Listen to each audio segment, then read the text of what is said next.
Welcome to crime confessions. ఈ వారం మన గెస్ట్ రాజమౌళి గారు.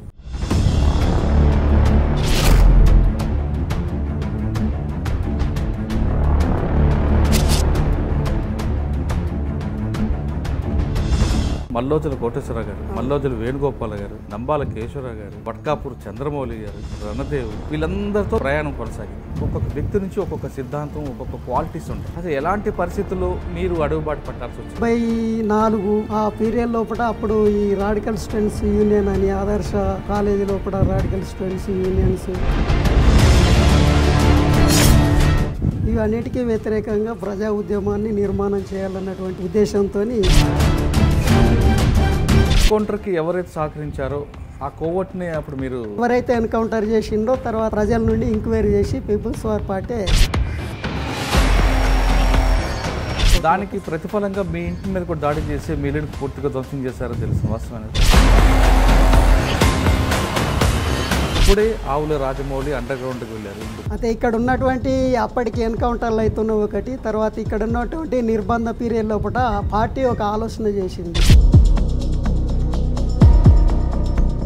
ఐఏఎస్ ఆఫీసర్లు 7గురిని కిడ్నాప్ చేశారు కదా. టిటి నాయక్ గారు, తర్వాత సిఎన్ గోపీనాథ్ రెడ్డి గారు, వీళ్ళందరూ ఆఫీసర్లు. అక్కడ వీళ్ళందరూ ఆ విశాఖపట్నం వైపు నుంచి కొంతమంది, ఇటు భద్రాచలం వైపు నుంచి కొంతమంది, ఇటు రంపచోడవరం నుంచి కొంతమంది, రకరకాల ఫోర్స్ చాలా మంది, ఒక దాదాపు ఇంతమంది వస్తుండని జనం ఉన్నాడు, ఆయనకు సమాచారం ఉంది. వాళ్ళకు ఉన్నటువంటి కాన్ఫిడెన్స్ ఒకటే ఏంటంటే మీరు ముందుకతీలను చంపుతాం. ఇప్పుడు మీరు చెప్తున్నారు దీర్ఘకాల సాయుధ పోరాటం వల్లే మనం రాజ్యం సాధిస్తాం అన్నది పార్టీ సిద్ధాంతం. ఆ లైన్ ఇప్పటికీ మార్చకపోవడం వల్లే కొంత వర్గం దూరం అవుతున్నది అని వాస్తవం అంటారు.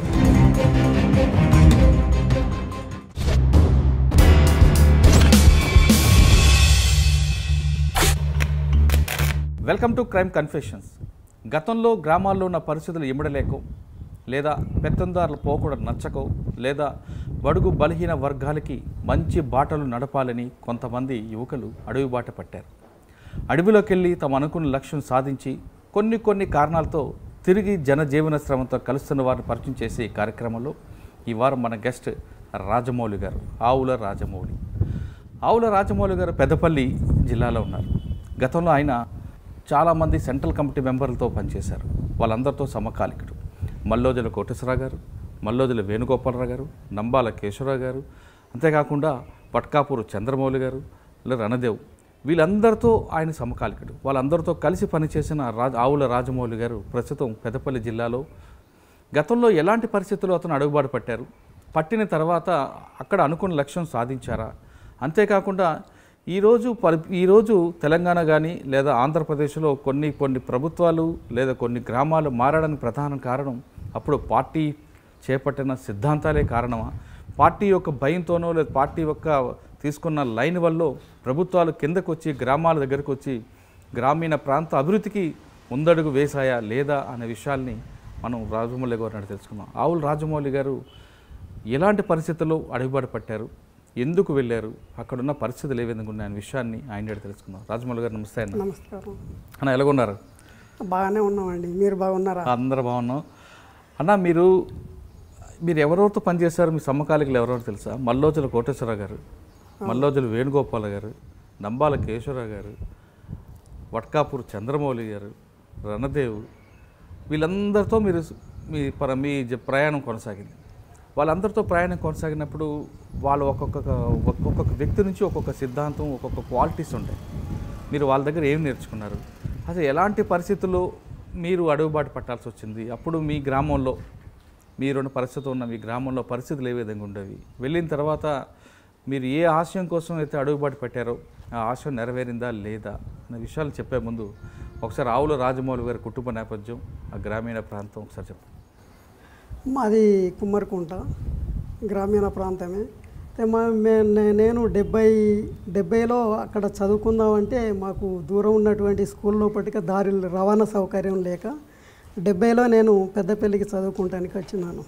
పెద్దపల్లికి చదువుకుంటానికి వస్తూనే తర్వాత ఇక్కడ గవర్నమెంట్ కాలేజీ లోపల 6th క్లాస్ లోపల జాయిన్ అవుతూ మల్లేజల కోటేశ్వరరావు వాళ్ళ ఇంట్లో కిరాయికి తీసుకొని వాళ్ళ ఇంట్లోనే నేను కిరాయికి 1 సంవత్సరం ఉన్నప్పుడు తను ఆదర్శ కాలేజీ తర్వాత ఇక్కడ జమ్మికుంట లోపల ఆయన చదువుతుండమని తర్వాత వేణుగోపాల్ ఇక్కడనే ఇంటర్మీడియట్ చదువుతున్నాడు.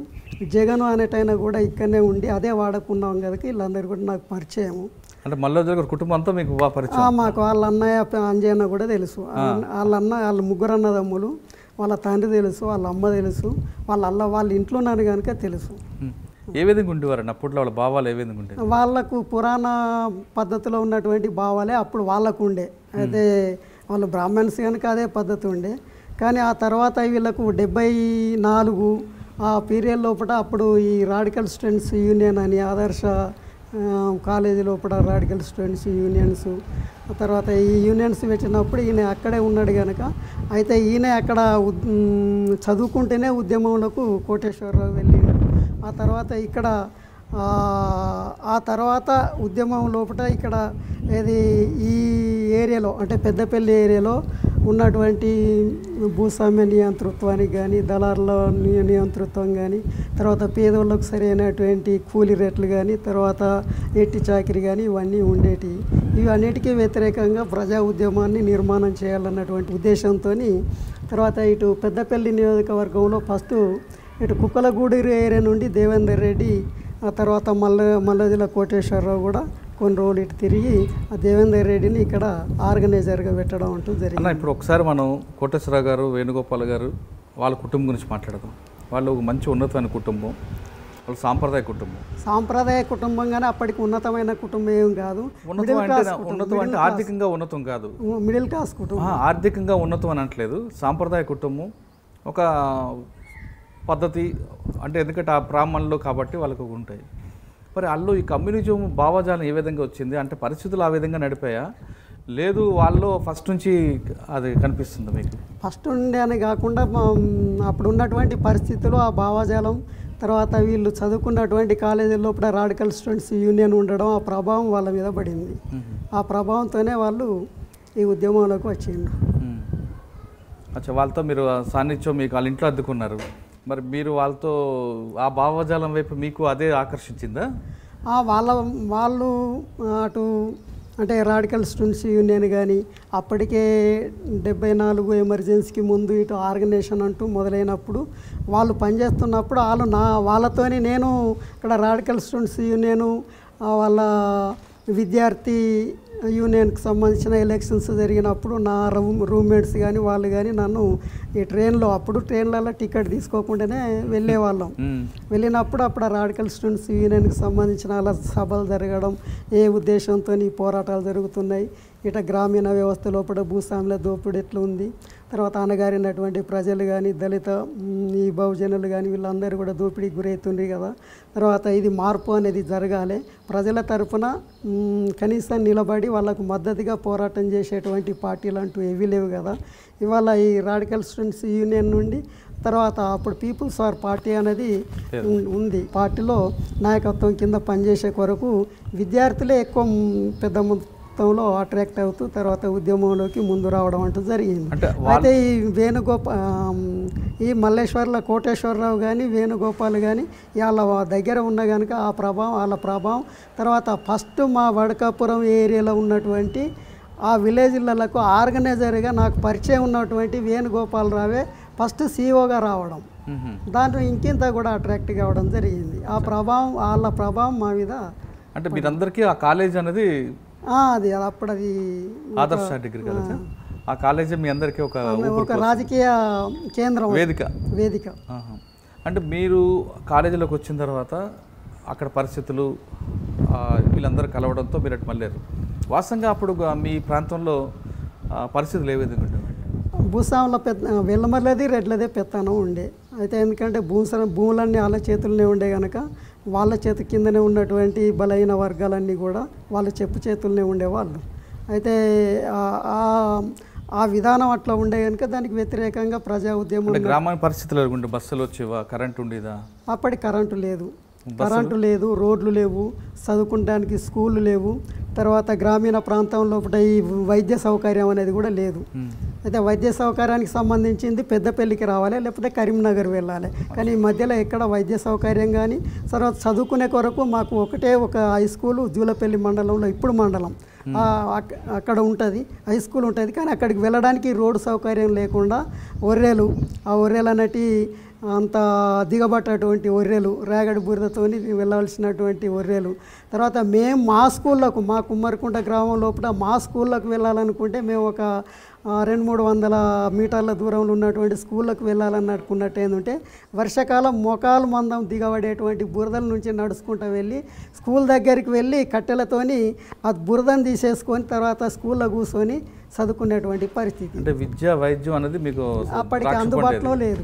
అసలు చదువు అనేది దాదాపులో ఏదన్నా మిడిల్ క్లాస్ వాళ్ళు తప్ప, లేకపోతే వెల్లమల రెడ్లకు సంబంధించిన ఉన్నత తరగతి వాళ్ళు వేరే పట్టణాలకు వెళ్ళి చదివించుకోవడం తప్పితే కానీ వైద్య తర్వాత ఇది వైద్యం కానీ విద్య కానీ ఇవి అందుబాటులో లేవు. కరెంటు సౌకర్యం లేదు, తర్వాత రోడ్లు కూడా లేవు. అప్పటికి రోడ్లు అనేటివి కూడా లేవు.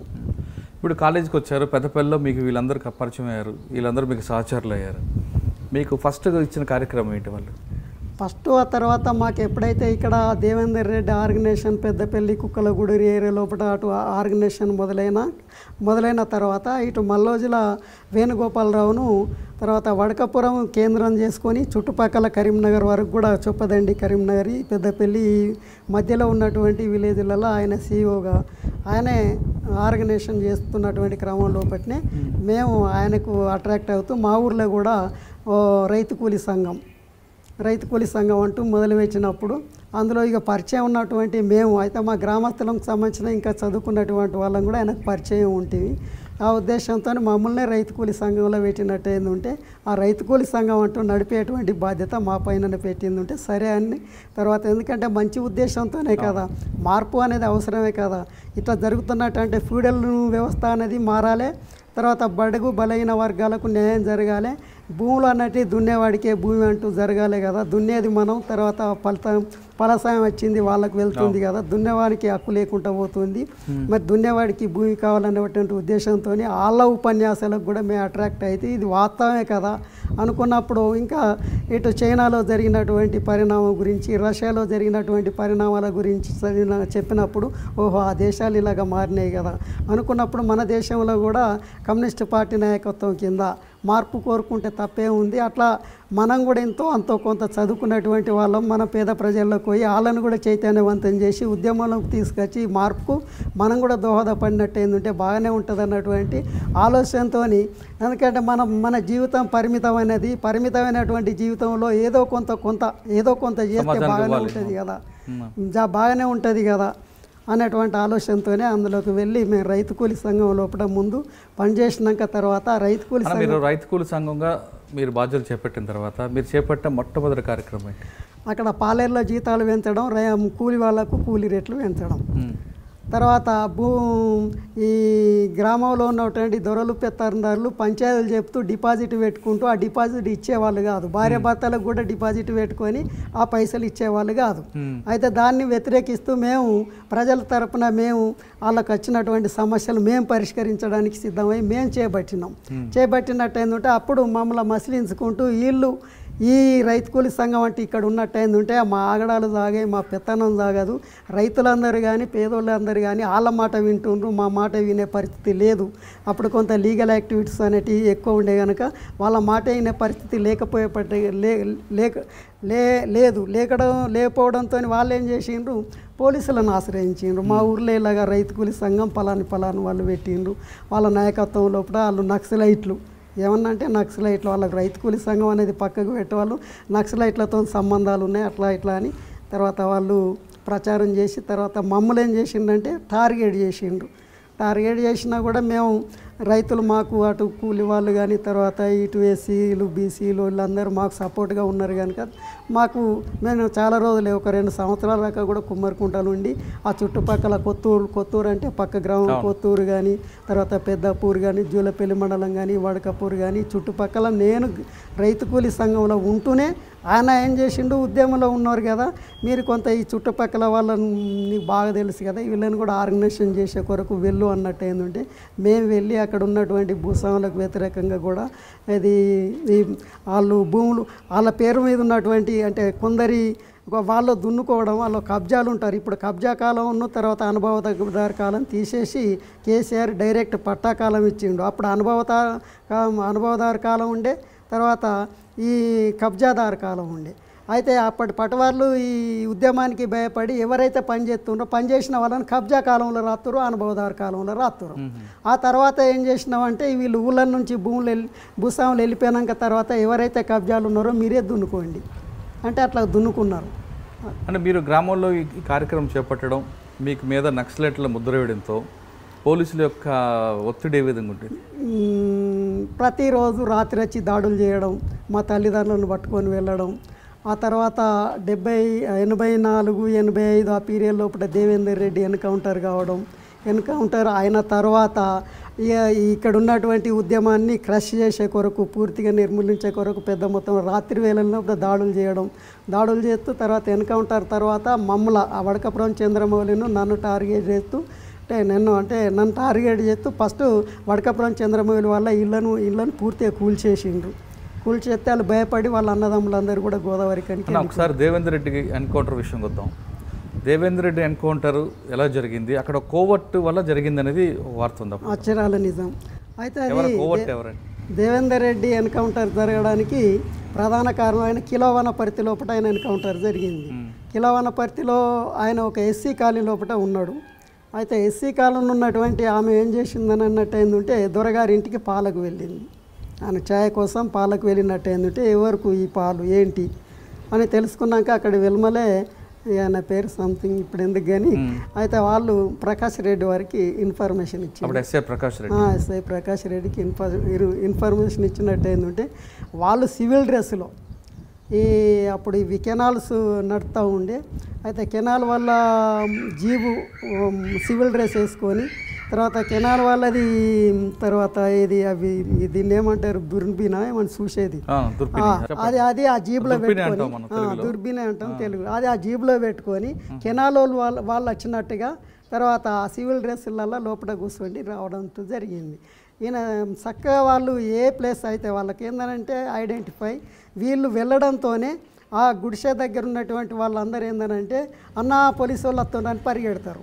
పరిగెట్టిన అట్నే పరిగెడితే అదే గుడిసె లోపల ఎన్కౌంటర్ రెడ్డి ఉన్నాడు అనుకుంటే ఎన్కౌంటర్ ఉన్నప్పుడు ఆయన అనారోగ్యంతో ఉన్నాడు. అయితే ఆయన దగ్గర అప్పుడు అంటే ఆధునిక వేపన్లు అంటూ ఏం లేవు. తర్వాత నాటు వేపను ఇది తపంచ అనేది ఉండే. ఆ తపంచ పట్టుకొని చెద్దరు కప్పుకొని కొంత దూరం పరిగెట్టినాక తర్వాత ఆయన దగ్గరికి పోకుంటేనే ఈయనే దేవేందర్ రెడ్డి అని ఫైర్ చేసినాం. ఇట్లా జరిగింది. మీరు చెప్పింది బైనాక్యులర్ పట్టుకుని వచ్చి అంటే కెనాల్ పనిచేసిన ఆ రూపంలో వచ్చారు, ఎన్కౌంటర్ చేశారు. ఆ దేవేందర్ రెడ్డి గారు ఎన్కౌంటర్ తర్వాత ఎన్కౌంటర్కి ఎవరైతే సహకరించారో ఆ కోవర్ట్ని అప్పుడు మీరు అయితే అది పీపుల్స్ వార్ పార్టీ ఎవరైతే ఎన్కౌంటర్ చేసిండో తర్వాత ప్రజల నుండి ఎంక్వైరీ చేసి పీపుల్స్ వార్ పార్టీ ఆ తర్వాత ఏంటిది ఎట్లా జరిగింది ఏంటిది అన్నదాన్ని పూర్తి వివరాలు తెలుసుకున్నాక ఆయన ఎవరైతే ఇన్ఫార్మర్గా ఉన్నాడో ఇన్ఫార్మర్ను ప్లస్ ఆ ఇన్ఫర్మేషన్ ఇచ్చిన ఆయనను కూడా తర్వాత ప్రజాకోర్టులో శిక్షించుంటున్నారు. దానికి ప్రతిఫలంగా మీ ఇంటి మీద కూడా దాడులు చేసి మీ ఇల్లుని పూర్తిగా ధ్వంసం చేశారని తెలుస్తుంది, వాస్తవం అనేది? అవును, మా ఇల్లును కూడా ధ్వంసం చేసిండ్రు. చంద్రమౌళి ఉన్నాడు అన్నది నుంచి చంద్రమౌళి ఇల్లును కూడా ధ్వంసం చేసిండ్రు. మా ఇల్లును ధ్వంసం చేయడమే కాకుండా మా వ్యవసాయ పరికరాలు ఉప్పులు పప్పులు అన్నీ కూడా కలిపేసి మా నాన్నను పోలీస్ స్టేషన్కి తీసుకుపోయి చిత్రహింసలు పెట్టడం అనేక సార్లు కూడా తీసుకువెళ్ళినాక తర్వాత మా అన్నదమ్ములు కూడా భయపడి గోదావరి కనికి వెళ్ళిపోయిండ్రు. వెళ్ళిపోయినాక 83 లోపల వాళ్ళకు ఎవరు ఎక్కువ పరిగెట్టింది వాళ్ళకు సింగరేన్ల పనులు ఇస్తామని అన్నట్టు ఏంటంటే వాళ్ళు అక్కడ పరిగెట్టి వాళ్ళు ఇద్దరు అన్నదమ్ములు అక్కడ సెటిల్ అయ్యిండ్రు. అంటే మీ కొమ్మరకుంట గ్రామంలో ఎవరైతే ఇన్ఫార్మర్ పేరు మీద ఉన్నారో ప్రజాకోర్టులో శిక్షించిన తర్వాత మీ ఇంట్లో ధ్వంసం చేయడం, మీ వ్యవసాయ భూములు మీకు సంబంధించిన పనిముట్లు పూర్తిగా ధ్వంసం చేసిన తర్వాత మీ కుటుంబం చిన్న భిన్నం అయిపోయింది. మీ నాన్నగారు పోలీస్ స్టేషన్కి వెళ్ళారు. అప్పుడే ఆవుల రాజమౌళి అండర్ గ్రౌండ్కి వెళ్ళారు. ఎందుకు? అయితే ఇక్కడ ఉన్నటువంటి అప్పటికి ఎన్కౌంటర్లు అవుతున్న ఒకటి, తర్వాత ఇక్కడ ఉన్నటువంటి నిర్బంధ పీరియడ్ లోపల పార్టీ ఒక ఆలోచన చేసింది. పార్టీ ఏందనంటే ఇక్కడ ఉన్నటువంటి తెలంగాణ ప్రాంతంలో ఉన్నటువంటి క్యాడర్ను కాపాడుకోవాలని అనుకున్నట్టు ఏంటంటే మనం అడవిలో అడవి ఉద్యమం నిర్మాణం చేయాలి, దళాల నిర్మాణం కూడా చేయాల్సినటువంటి అవసరం ఉంది. వీళ్ళందరినీ కూడా అక్కడికి పంపాలని ఇటు రాష్ట్ర కమిటీ ఒక చర్చ లోపల ఇది ఒక నిర్ణయానికి వచ్చి ఏదైతే మిలిటెంట్గా ఉన్నటువంటి ఎవరైతే పోలీసు దృష్టిలో పడినటువంటి వాళ్ళని అందరినీ కూడా ఫారెస్ట్కు పంపించాలన్నటువంటి ఉద్దేశంతో మాకు విజయవాడ లోపల క్లాసులు పెట్టిండ్రు. విజయవాడలో క్లాసులు పెట్టినట్టు ఏంటంటే అప్పటికి 2, 3, 4 క్లాసులు పెట్టిండ్రు. నేను 3వ క్లాస్కో 4వ క్లాస్కో అటెండ్ అయినప్పుడు అక్కడ క్లాసులు ఏదో సంథింగ్ జరుగుతుందని విజయవాడ ఉన్నటువంటి పోలీసులు రాత్రిపూట ఆ డెన్ మీద దాడి చేసినప్పుడు అందులో నేను కూడా అరెస్ట్ అయినాను. నన్ను అరెస్ట్ చేసిండ్రు. అరెస్ట్ చేసిన తర్వాత ఇక్కడ ఉన్నటువంటి పెద్దపల్లి నుండి పోలీసులు కూడా వచ్చిండ్రు, ఎంక్వైరీ చేసిండ్రు. ఈయన కూడా ఇక మాకు కూడా అంటే అవసరం ప్రభుత్వ దృష్టిలో పడినటువంటి వాళ్ళే ఈయన ఇన్ఫార్టీ అన్నటువంటి ఇది చెప్పడంతోనే కృష్ణా డిస్టిక్లో కొన్ని కేసులు పెట్టి తర్వాత కృష్ణా డిస్టిక్ జైల్లో ఉంచిండు, సబ్ జైల్లో ఉంచిండు. సబ్ జైల్లో అప్పటికి 18 మంది అరెస్ట్ అయినాం. అప్పటికే ఇది బీటల వారిన కొండపల్లి పీపుల్స్ అవర్ వర్గం అనేది పేపర్లో పెద్ద అనౌన్స్ అన్నట్టు.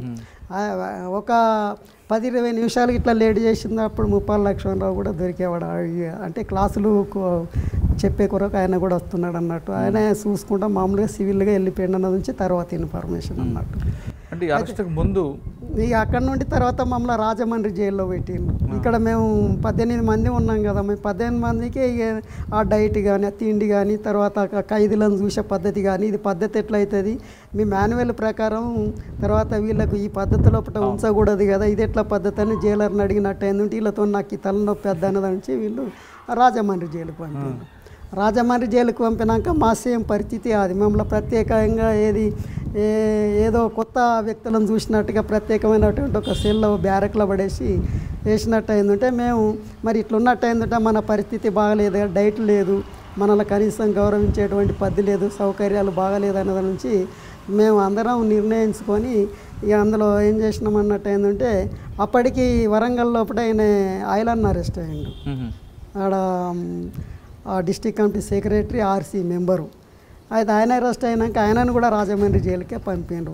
అందరం సమావేశమైనాక మనకు కావాల్సినటువంటి మనకు కావాలి ఎవరైతే నక్సలైట్లు అనేటోళ్ళు అరెస్ట్ అయినట్టు ఏంటంటే మా బ్యారెక్నే అందరిని పంపాలి. కొందరిని అక్కడ కొంతమందిని వేరే ఖైదీల వాళ్ళ ఉంచేవాళ్ళు.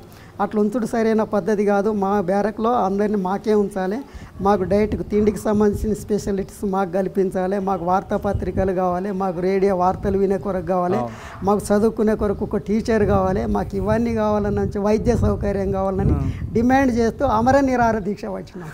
జైల్లోనే అమర నిరాహార దీక్ష వస్తే వేమనూరు మల్లేశం 16 రోజులు అమర నిరాహార దీక్ష వచ్చిండు.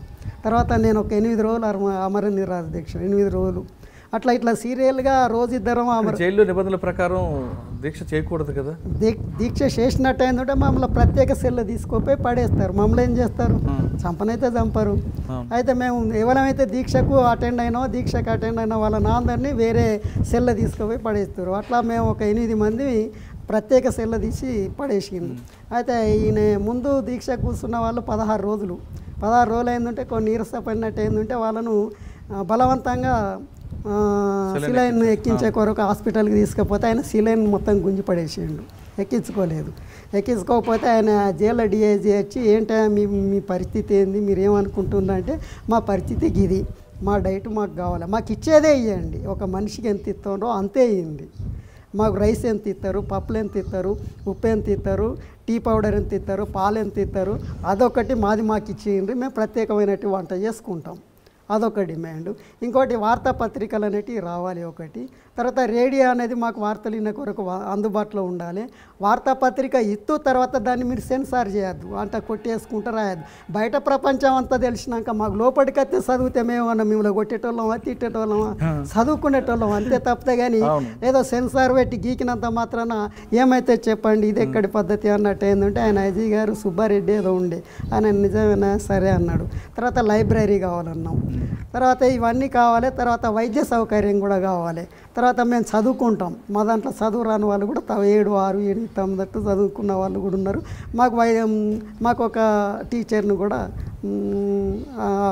అపాయింట్ చేసి పంపించాలన్నట్టు ఏంటంటే అన్ని డిమాండ్లకు ఆయన ఒప్పుకున్నాడు. ఒక్కొక్కటి ఇచ్చేయండు.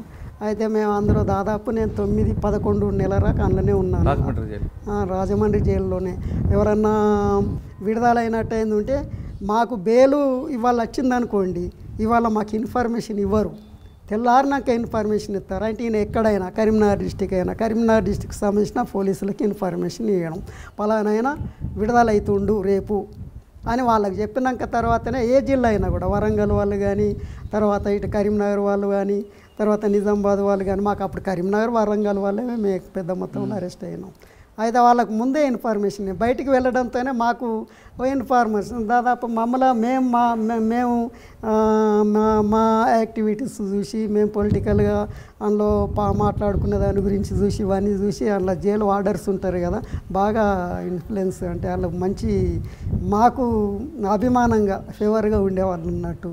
సరే మీరు చేసేది అన్న మంచిదైతే గవర్నమెంట్ మీద మీరు గెలవగలుగుతారా, మీరు చేసే ఉద్యమం కరెక్టే, మంచిదే, మేము మీ ఖైదులు తీరే మేము ఇల్లు ఉండడం జైలు వార్డర్లు అని పేరు కానీ జైలర్స్ కూడా అలాగనే అన్నారు అంటూ ఆయన చేస్తే బయట ఉన్నటువంటి సమాచారం ఏమన్నా ఉన్నట్టు ఏంటంటే గిట్లా జరుగుతుంది అన్నది నుంచి చెప్పేవాళ్ళు అన్నట్టు. అయితే మాకు బయట నుండి వాళ్ళ సహకారం కూడా ఉండే, వాళ్ళు మనల్ని వ్యతిరేకించే వాళ్ళు కాదు. ఆ డిమాండ్తో ఇంకొక డిమాండ్ కూడా వేసినాం. ఎవరైందంటే మాకు జైల్లో ఉన్నటువంటి ఖైదీలో అంటే నక్సలైట్ ఖైదీలో ఉన్నాం కదా, కోర్టుకు మాకు టైం ప్రకారం హాజరుపరచాలి. మేము ఇందులో ఉన్నట్టు ఏంటంటే అసలు మేము ఎక్కడున్నామన్న దాని నుంచి మా వాళ్ళకి అక్కడ తెలవడం లేదు. కరీంనగర్ ఎక్కడుంది, వరంగల్ ఎక్కడుంది, రాజమండ్రి ఎక్కడుంది. మాకు ఎప్పుడైతే మేము ఏ కోర్టు ఎప్పుడైతే మాకు డేట్ పెడుతుందో ఆ డేట్ ప్రకారం కూడా మమ్మల్ని పంపించాలన్నది డిమాండ్లో అదో భాగం అన్నట్టు. ఇక దాన్ని దృష్టిలో పెట్టుకొని వెంటనే ఇక మమ్మల్ని వాళ్ళు తీసుకుపోయి హాజరుపరిచింది ఉంటే వీళ్ళు రాజమండ్రి జైల్లో ఉన్నారు, ఎన్ని కేసులు ఉన్నాయి, ఎక్కడెక్కడ కేసులు ఉన్నాయి. ఎప్పుడు బెయిల్ వచ్చింది మరి? నాకు 11 నెలల తర్వాత కృష్ణా డిస్టిక్లో ఏమే కొండపల్లి సీతారామయ్య భార్య అన్నపూర్ణ పేరేమో ఉంది, ఆమె బెయిల్ ఇప్పించింది అక్కడి మటుకు. తర్వాత ఇక్కడ మా నాన్నగారే జగన్నాథ్ వడి తర్వాత జైలుకి వెళ్ళక ముందు మీ సహచరులందరూ ఉన్నారు, వేణుగోపాల్ గారు, కోటేశ్వరరావు గారు, వీళ్ళందరితో సంబంధాలు ఉన్నాయి, కట్ అయిపోయాయి అప్పటికి. అంటే మాకు జైల్లో ఉన్న వాళ్ళకి సంబంధాలు ఎటుంటాయి?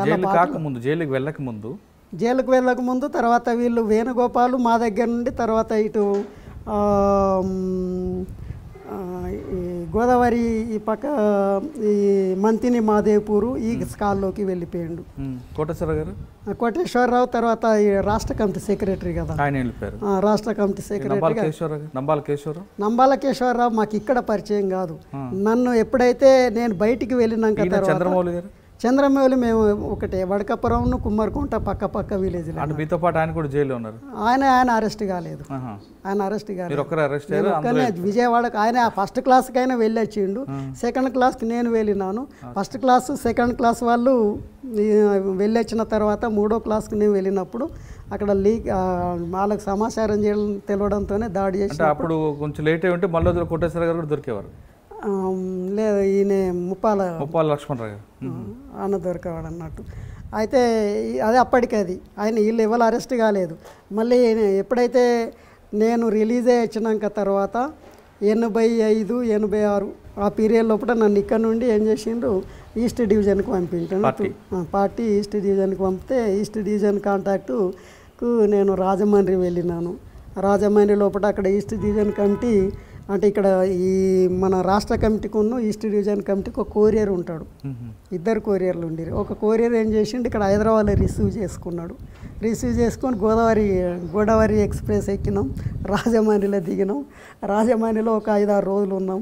5-6 రోజులు ఉన్నాక తర్వాత అక్కడ డిస్టిక్ కమిటీ మెంబర్ చంటాన్న అని ఉంటాడు, ఆయన సంటైన కాంటాక్ట్కి వెళ్ళిందంటే ఆయన ఒక 2-3 రోజుల తర్వాత షెల్టర్కి తీసుకువెళ్ళి ఆ షెల్టర్ నుండి మేము ఇప్పుడు ఈ గోదావరి నది నుండి ఇటు పోలవరం నుండి ఇటు ఈ సైడ్ వచ్చినాం.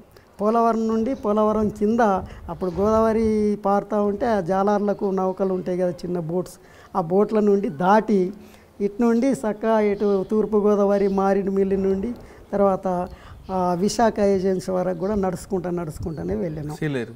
అయితే ఈ మధ్యలోనే తర్వాత ఎప్పుడైతే మారేడుమిల్లి ఆ ప్రాంతంకి వెళ్ళడంతోనే గంగన్న అప్పుడు ఆయన కలిసిండు. ఆయన దళంతో ఆయన వచ్చిండు, గంగన్న వచ్చిండు, చంటన్న, ఇక దళాలు అవన్నీ కూడా గంగన్న అక్కడ ఈస్ట్ కమిటీ సెక్రటరీ అన్నట్టు. సెక్రటరీ ఏంటంటే ఆ దళాలు కూడా ఇక ఆయనకు సెక్యూరిటీగా ఆయన అందరు కలిసి అక్కడ సమావేశం ఏర్పాటు చేసుకున్నాక తర్వాత ఎవరు ఏ దళంలోకి వెళ్ళాలి. ఆ తర్వాత నేను వెళ్ళేటప్పటికే వడకర్పు చంద్రమౌళి కూడా ఆ దళాలలో కలిసి ఉన్నాడు. నాకన్నా ఒక 10-20 రోజుల ముందు ఆయన వెళ్ళిపోయిండు. ఇక అక్కడ మళ్ళీ సేమ్ ఇద్దరం ఇక్కడ కూడా ఒకటే బ్యాచ్గా పనిచేసినాం. అక్కడికి వెళ్ళినాక కూడా ఆయన ఎల్లవరం దళం లోపల ఆయన ఉన్నాడు, తర్వాత కోరుకొండ దళం లోపల నేనున్నాను.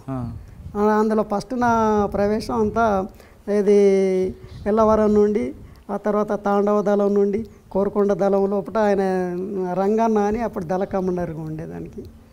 ఆ తర్వాత కొన్ని రోజులు నేను దళ సభ్యుడిగా ఉన్నాను. ఆ తర్వాత సెల్ సభ్యుడిగా తీసుకున్నారు.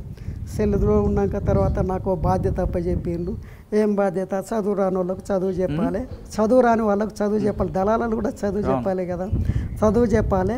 తర్వాత పొలిటికల్ క్లాసులు, ఇప్పుడు ఉన్నటువంటి మన పార్టీ పరిస్థితి ఏంది, ఈ పరిస్థితుల్లో మనం ఉద్యమం ఎందుకు చేస్తున్నాము, ఉద్యమం అవసరం ఏంటిది అన్న నుంచి చెప్పాలి. ఆయన కన్నా కొద్దిగా నన్ను మెరుగ్గా చూసేవాళ్ళు అన్నట్టు అట్నే ఉంటి.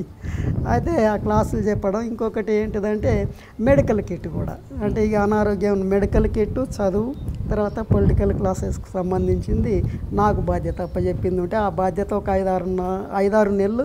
తర్వాత మాకు ఈ దండకారణ్యంలో ఉంటే బస్తర్లో 13వ రాష్ట్ర కమిటీ కాన్ఫరెన్స్ పెట్టిండ్రు. ఆ కాన్ఫరెన్స్కు నన్ను కూడా డెలిగేట్గా పంపించినప్పుడు గంగన్న, నేను, చంద్రమౌళి, ఇంకొక 10-11-15 మంది దాకా వెళ్ళినప్పుడు ఎర్రన్న అంటే ఆయన పేరు ఏదో ఉండే, ఆయన కేంద్ర కమిటీ సభ్యుడిగా ఉండే, ఆయన కూడా వచ్చిండు. తర్వాత ఇంకోలు అప్పుడు మావోయిస్ట్ పార్టీ ఉండే బీహార్ నుండి, బీహార్ సెక్రటరీ కిషన్జీ వచ్చిండు. వాళ్ళ పార్టీ సభ్యుడు రాజు యాదవ్ ఆయన కూడా వచ్చిండు. వీళ్ళందరం కలిసి ఒక 1 నెల రోజులు దండకారణ్యం లోపల కంటిన్యూగా రోజు నడుచుకుంటూ ఆ చివరికి చేరుకున్నాం. అంటే ఇటు దళాలను కలుసుకుంటూ, గిరిజనులను కలుసుకుంటూ, వాళ్ళ బతుకు పరిస్థితి ఏంది, ఉద్యమ పరిస్థితి ఏంది, తర్వాత ఇక్కడ ఉన్నటువంటి పరిస్థితుల లోపల ఉద్యమం అంటే మనకు జనం సహకరించేది ప్రభుత్వం. అప్పటికి అబూస్మడ్గఢ్ ఏరియాలకు మేము వెళ్ళినప్పటికీ వాళ్ళకి గవర్నమెంట్ అంటే ఏంటిదో తెలియదు. వాస్తవానికి వాళ్ళ గవర్నమెంట్ ఇక్కడ అసలు స్వతంత్ర భారతదేశం అంటూ 1947 ఆ ఆగస్టు లోపల వచ్చినటువంటి స్వాతంత్రం గురించి కానీ ఇక్కడ ఒక ప్రభుత్వం ఉంది అన్నదాని నుంచి వాళ్ళకి ఎవరికి తెలియదు. ఫారెస్ట్ వాళ్ళకి వాళ్ళకి గవర్నమెంట్ సర్కారు, ఫారెస్ట్ వాళ్ళు కలిసింది ఉంటే సర్కారు వాళ్ళ చిన్నన్నట్టు.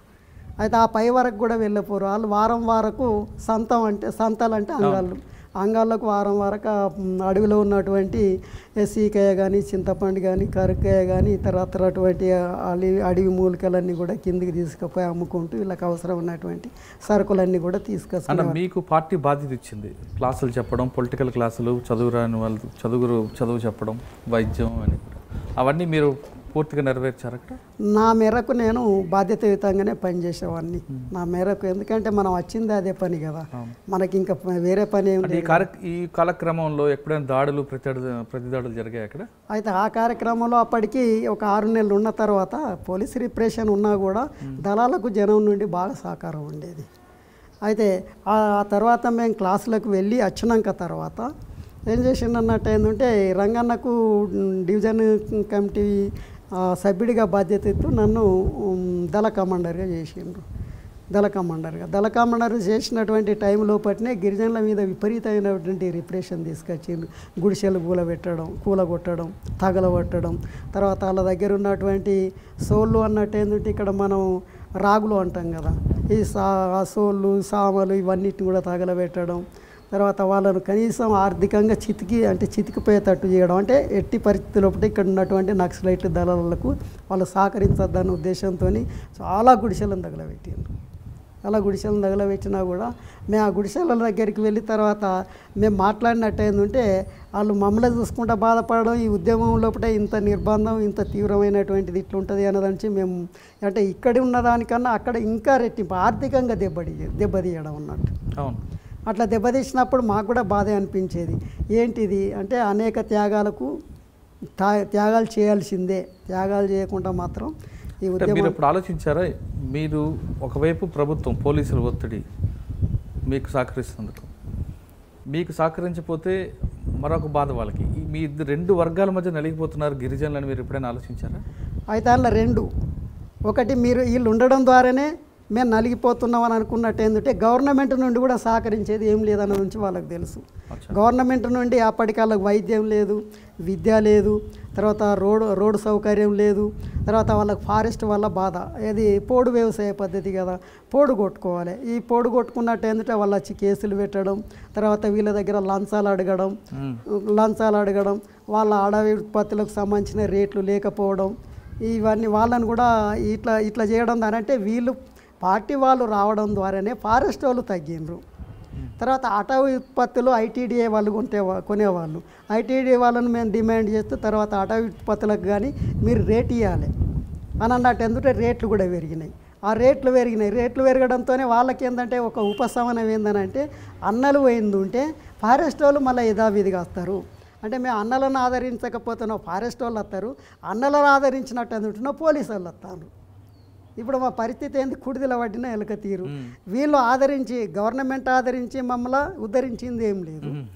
తర్వాత ఇటు అన్నలు పోయినట్టు అయిందంటే తర్వాత యథావిధి పరిస్థితి కొనసాగుతుంది కదా. మరి మా పరిస్థితి ఏందని అయోమయ పరిస్థితి లోపల ఏం తెలుసుకోకుండా కొంత తెలిసినటువంటి వాళ్ళు ఉద్యమంలోకి వచ్చిండ్రు. అవసరమే, ఇది కూడా ఈ ఉద్యమం అవసరమే. తర్వాత మేము ఇంకొక మాట కూడా చెప్పేవాళ్ళం, ప్లేన్ నుంచి వచ్చినటువంటి నాయకులు కాదు, మీరు నాయకులు కావాలి. ఎందుకంటే ఈ భూమి మీది, ఈ అడవి మీది, పుట్టింది మీరు, పెరిగింది మీరు, ఈ అడవి మీద హక్కు మీకు కావాలి. మీకు కావాలంటే మీరే పోరాటం చేయాలి. మీ గురించి పోరాటం చేసిన వాళ్ళు అల్లూరి సీతారామరాజు ఉన్నాడు, తర్వాత రామ్జీ గోండ్ ఉన్నాడు, తర్వాత ఇంకా ఇతర ఉద్యమ వాళ్ళ పేర్లు చెప్తూ ఆ రోజు ఎందుకు చంపినరు, వాళ్ళు ఉన్నప్పుడు అప్పుడు కూడా ఫారెస్ట్ రాలేదు, బ్రిటిష్ వాళ్ళు రాలేదు, మిమ్మల్ని ఏమనలేదు. కానీ ఆయన ఆ ఉద్యమం చచ్చిపోయాక మళ్ళీ యథావిధిగా వీళ్ళు వచ్చిండ్రు కదా. మేము కూడా మిమ్మల్ని ఈ ఉద్యమం అవసరం గురించి అక్కడ బ్యాక్ సైడ్కి సంబంధించిన అప్పుడప్పుడే ఇక్కడ తవ్వాలన్నటువంటి ఆలోచనతో గవర్నమెంట్ కూడా టీడీపీ, ఈ వైఎస్ రాజశేఖర రెడ్డి వచ్చిండు, అంతకుముందు టీడీపీ గవర్నమెంట్ కూడా తవ్వాలన్నటువంటి ఆలోచనతో ఉండే, వేరే కంపెనీకి ఏదో ఇద్దామన్నటువంటి ఆలోచనతోనే ఉండే. ఎందుకంటే విపరీతమైనటువంటి గనులు ఉన్నాయి కదా, అవన్నిటిని కూడా ప్రైవేటీకరణ చేస్తే ప్రైవేట్ వాళ్ళకి అప్పచెప్పాలన్నదే వాళ్ళ దృష్టి. దండకారణ్యంలో అంతా ఉన్నటువంటిది పీపుల్స్ వార్ పార్టీ కదా, ఆ ఉద్యమాన్ని క్రష్ చేయకపోయిందంటే ఇవన్నీ అక్కడ ఉండడం కష్టమే, అక్కడ కష్టమైనటువంటి ఆలోచన వాళ్ళకు కూడా తెలుసు.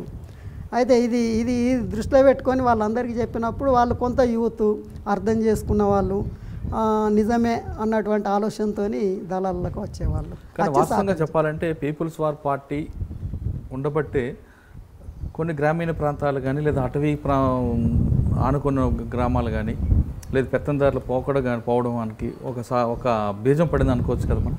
అనుకోవచ్చు. అయితే పెత్తందారులకు వ్యతిరేకంగా జరిగినటువంటి ఉద్యమం లోపల వాళ్ళు ఎవరైతే మాకు ద్రోహం చేస్తుండో ద్రోహం చేసిన వాళ్ళు గవర్నమెంట్ కంటే పోలీసులకు అండదండ ఉండి ఇన్ఫార్మర్గా ఉంటూ తర్వాత అట్లా దళాలను బట్టి పార్టీ ఉంది కాబట్టి ప్రభుత్వం కూడా గ్రామీణ ప్రాంతానికి వచ్చిందని అభివృద్ధి చేసే కొరకు ప్రయత్నం చేసిండ్రు అన్నది నుంచి అక్షరాల వాళ్ళకు అంటే గ్రామీణ ప్రాంతంలో ప్రభుత్వం దిగి వచ్చిందంటే దానికి కారణం పార్టీ చేయబట్టే వచ్చిండ్రు. లేకపోతే అది రాదు, వచ్చే వాళ్ళే కాదు అన్నది నుంచి వాళ్ళకి అర్థమైంది. అది వాళ్ళకు కూడా అర్థమైంది.